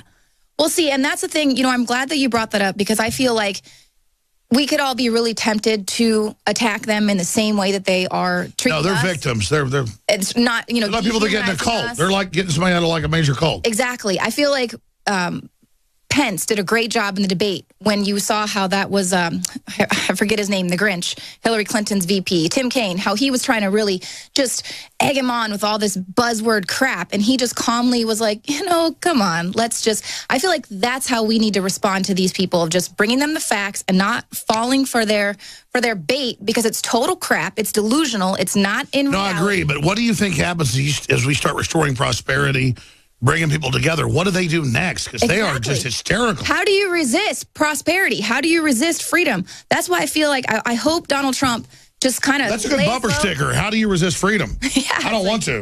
Exactly. That's the thing. Is like I really hope Trump... How do you resist your birthright? How do you resist something so obviously... Because my gut's never wrong. Right. And I didn't like Trump before because I thought I liked TV. And I was like, Trump. But my gut says Trump, Trump, Trump. Exactly. Everybody's like, why are you liking Trump? I go, my gut says it. And thank God, the last 2 years, I started following my gut. God, they want to kill him, though. I've never admired somebody like this. It's like, I actually feel embarrassed how much I admire him, but he just keeps doing everything right. I'm curious. That was such an inclusive, loving speech. And we were all wondering, just waiting for the mainstream to get back to their little computers and type up their story, like wondering how are they going to tear his speech apart and make it bad. And they said it was ominous and scary. It was the opposite. Yeah, someone said it's reminding me of the very. We're going to unlock the diseases and cure people. Oh, it's so scary. Yeah, he's reminding me of the anti-Semitic speech. It's just what speech were you listening to? That's what I'm saying. Oh, I love he's anti-Semitic. Right. When he wants to move the Israeli U.S. consulate from Tel Aviv to Jerusalem. Yeah. I mean, it's just all made up crap because they know the average liberal doesn't know that like Jews were dancing in the streets. Yeah, when Obama was like the most hostile president to Israel. I know, it's all upside down. It's crazy. Like, we are typically the ones checking the government. We would typically be there going, oh, Trump, making fun of his every move and like checking him and calling. But it's Wally Spicer comes out and gives a press conference and it's like all true. And he was like all moral authority and hitting him and being honest. I was like, what is going on? It is. We are living in La-La. It's crazy. I'm curious how you felt, though, just being out there. I know you kept kind of breaking down. We saw you on the live feed. I just felt really bad. 20 years, but this is 20 years. When they would march by and say, F you, you're a racist. Yeah. And you hate women when I don't. Just flipping me off. It was like a cult. Mm-hmm. It was hundreds and hundreds of women an hour going F you. I mean, we're into fans, too. Every other Trump supporter was an info warrior. But I would try to say, no. Edward Bernays, the CIA, it's to hurt the... It would just go, F you. Oh, well, and then one of the big things they were doing was putting on hijabs to show their... Oh, I saw that. It's like, how dare you bigot, be against Islam when it totally enslaves women? And I wasn't even bringing up Islam at first. It's a symbol of oppression. It's a symbol of that, when you want to practice Sharia law or whatever. Leanne, if you want to come to work, we're going to put a bag over here. Yeah, it's like you have to be submissive. Can you imagine if I would have said those? I should do that. Like, I have a bag then. Can we put this over your head? No, it'd be like, oh, you're trying to rape me. Yeah. It was, they're in a cult, man. It's like, no. I noticed like Muslims, I said this yesterday on the video live, were like running it. It's in the news now that it's Women's March organizers. One of the leaders. It's one of the top Sharia law, cut women's genitals off, put hoods on their heads. She was actually on the... Yeah, we got video of that. There was women, hundreds of them, holding those signs. Right. We the people, Sharia law. So now being a slave as a woman against me, who just spoils women, now I'm bad. Right. I don't want to put a hood on their head. No, the girl, I believe her name, the woman, Linda Sarsour, I believe. I've got the article right here. She was on Rachel Maddow before this march talking about it, saying, 22 states in this country don't allow Sharia law. They don't allow us to practice our religion. It's like, no, sure, you could practice Islam, but Sharia law is You're not going to take a newborn girl and cut her genitals off. It's a separate tenet of the religion. It's kind of an aside. So it's like, here's... Oh, yeah, they're using our freedom and here's to our ban Constitution, you know, their version of it. And it's like, no. No, it's liberal women saying the West that empowers women has enslaved them in my face, hating me. The thing that's wrong is it's not 50 states that don't allow Sharia law. 22. Well, you know what it is? It's classic Stockholm syndrome. They've been so spoiled, they want to be slaves. We are back live, ladies and gentlemen. Thank you so much for joining us. Final segment. Leanne will join me again tomorrow, 11 a.m. to 3 p.m. Central with the rest of the great crew for the weekday show, because I want her to be able to get through all she wants to talk about, because I was frustrated as a man. I can't imagine a woman, them just saying, if you're a woman, you're for Hillary, you're for George Soros. It is so crazy. But speaking of Gloria Steinem, I remember hearing Rush Limbaugh when I was a senior in high school in like 1992 say Gloria Steinem in her new book admits that she was CIA and it was meant to break up the family and take control of things for social engineering. So I went home because I knew my mother I'd seen that book on the coffee table like a month before. And I picked it up and flipped to where Rush had said, and there it was. So I'd mentioned that many times over the years, and I would get emails and the news would say, you can look this up. Jones claims the CIA ran the feminist movement. Yeah, they did stuff like almost no women smoke cigarettes. How do we get up to worldwide? Well, just say it's feminists to smoke cigarettes, Edward Bernays. We got articles on that. In fact, tomorrow I'll do more on this, but you guys pulled up some of the articles for me. There it is. The torches of freedom is what they called it. There you go, right. Your husband won't let you smoke cigarettes. The point is, smoke one if you want. They just said, be a woman, be cool. Torches of freedom. Because they targeted women. Hitler did as well. And then the next thing was, you know, Edward Bernays and all this other garbage about going after the family, breaking it up. And then Gloria Steinem and Miss Magazine and the CIA and ugly art and break down the family. It's all there. So today I said, hey, Google her book. And Nico Acosta, our head producer, goes, no, look, this is 60 Minutes in the 60s. And so I was like, whoa, this just went up a little while ago. Here's part of it where she talks about the CIA and the foundations wanted to work with her. Again, it's not about empowering women. It's about making you totally poor, turning men into betas, and ending society. Here it is. Gloria, at the festival, you worked for the Independent Research Service. That's right. Well, exactly when did your own association with the CIA start, and in what fashion? Did they come to you, or did you go to them? In 1958, when I came home from India, I discussed with student leaders, past and present, many of them active with the National Student Association, this kind of small foundation to encourage Americans to go. They thought it was a good idea, too. I was then told by foundations and professors and friends that I should not do this, that I would get in trouble with the House Un-American Activities Committee, the American Legion, all of those. We're still battling this. 50s people. And I became convinced that it was impossible. It was at that point that the student leaders said to me that they had in the past received funds for international programs from the CIA, and that they felt that this was important and could also be partly funded by the CIA. All right, let's stop right there. Did you feel it? Miss Magazine, the mainstream media, all of it, not to empower women, but to totally enslave women. And look at the statistics today. Illegitimacy, it's all collapsing. The illiteracy, it's all there. Leanne, it's crazy that this is in her book. And I can pull up the articles where they said it didn't exist. Now we have her on film. Right. Yeah, I remember doing a big report about this and just cultural Marxism and where it really all started. And it wasn't about empowering women to get them in the workforce. It was about creating new tax income, new slave workers, breaking up the family. I mean, this is a whole big plan that, as we can see, Gloria Steinem has been a part of it for decades.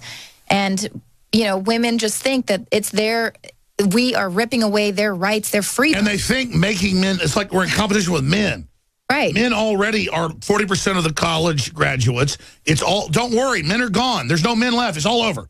Everything's wrecked. It was all literally, I have in Endgame 2.0, all the documents where they admit everything, the chemicals in the water to end men. It's really bad. Well, here's the thing that's really infuriating to me is that women are always kind of at the front lines when there's any kind of a movement, civil rights, this and that. But who's going to speak up for them when they're obsolete? Because if you look at the cover of National Geographic magazine and it's like the gender revolution, they have a man, they have a transgender man, a bi-gender woman, a transgender woman, and then some other thing. That's very astute what you just said. That's what you just said is so astute. Actual in Charlotte Iserby's document she released as the head of the Department of Education. She was the #2 in it. And this is in the 80s. They say it's Brave New World, 1932. The plan is no gender, all test tubes. So, of course, they get women to go, oh, men are your enemy. You're the main target because women are the species. Everybody's a girl when they're first embryonic. Right. And then the genetics chooses to make a male to defend the women. But you're just your heterosexual female woman, not represented at all on there. A woman who is just your typical woman who wants to love a man and start a family. And you're unnecessary. You're not a part of the gender revolution. I mean, to me, that is insane. Like, women fight on Twitter. They're like, don't talk about your period because not all women have vaginas. Like, I'm sorry, what? You're going to just... It's all about an attack on the species. Obsolete. It's all about a shutdown of the species, Leanne. Right. I want to show a clip here because this is... Come back tomorrow. You promise for an hour? I promise. Because this is so huge. Again, I'm going to show you all... I have them all here. We printed them all up. This is all declassified. And I want to play a clip, though, of one of our reporters there in D.C. yesterday at the Women's March, and there's dozens of hours of this with our 4 or 5 reporters that were there, including myself, and they would say, hey, Saudi Arabia is who really funds Hillary. And they would say, oh, no, Donald Trump's the one that got that funding, and then we kind of moved on, but the point is he got zero money from Saudi Arabia that literally enslaves women. And that's what's so crazy. They're bitching at the West that was about... And the whole West is about worshiping the goddess. Let's just get down to brass tacks. The entire Magna Carta, Western government, the whole Renaissance is about empowering women. We're the place that empowered them, and now they're like there with Islamic Jihad wearing hoods on their heads saying, you're a white male or you're a Westerner, F you. So this is total victims worshiping their abusers. Here it is. What do you think about countries like Saudi Arabia that totally oppress women and will stone them to death for, you know, having sex outside of marriage or for any little thing that they do? What do you think about that? I think it's absolutely horrible. It's outrageous, and I think that all women deserve their human rights. That in every single country, within every single nation, we all deserve the same rights. We all deserve respect, and we all deserve to be treated exactly like men are treated. Maybe even like we're not asking for special privileges. We're asking for the same privileges. Did you guys support Hillary Clinton? Well, did you know that Hillary Clinton took millions of dollars from Saudi Arabia for her campaign? She raised millions of dollars for her campaign, and compared to what Donald Trump raised, incomparable. He used the money that he raised to pay for a portrait in his home, which I think what Hillary Clinton did is amazing, and it's a shame. All right, so these same women don't know she raised 50 times the corporate money Trump did, literally. That Saudi Arabia gave no money. They just say, oh, a portrait. Oh, he had no crew. He had no audience. Saudi Arabia loves me. This is upside down world, Liam. It's absolutely flipped, inverted reality. We are dealing with people who are living in a dual reality, and we have to remember that. That's why it feels... How do women look under Islam versus with Trump? Women are like on a pedestal with Trump. How are they with Islam? Well, they're oppressed. Just by nature, you are the underclass. You can get stoned for being raped. You can get thrown in jail. If you're the victim of rape... Oh, no, they do that. You get raped and you report it because rape is ubiquitous. You are killed. And then you've shamed your family so they can, honor kill you. Or acid on your face. Right. I mean... Yeah, what kind of dad kills their 10-year-old daughter because a bunch of thugs rape her? I'll go kill those people. I'm not going to kill my daughter. Yeah, it's your fault. Because you didn't cover your hair or you let your ankles show in public. Or you went out to the grocery store by yourself without your male escort. Look, let's just say it. Modern Islam, particularly, is about covering the sun that is women. It's all about just putting a bag over the most beautiful thing there is. Well, women in the West have more rights than anyone. We're more free than any other country. Men have less rights than us, frankly. We have it great here. So the fact that you have all these women out there in just a total Wally World. I'm not just saying this. Look at chivalry is all about women are on a pedestal. Let me open the door for you. And yeah, someone will say, oh, well, that's because they assume that I'm just weaker. And I'm like, no, obviously I can open up a door, but I really appreciate it when a guy's like, here you go, woman. Like, what it says is men are ready to die for their families. Exactly. And I mean, that to me is one of the reasons why I'm... Instead, in Islamic countries, they use the women and children for bombs because they don't matter. Only men matter. Exactly. And it's a total inversion. It makes me sick. Yeah, no, you're so right with that, and that's what happened to the honor with honoring the fact that men would put their lives on the line for their family, but now it's that, oh, you're so pathetic, you can't even buy the right cereal at the grocery store. Oh, I'll do it myself. Every show is about how dumb men are, right? And we've been made pathetic. The average man just doesn't know what to do. They're totally collapsing. It's sick. Leanne, great points. What an amazing broadcast.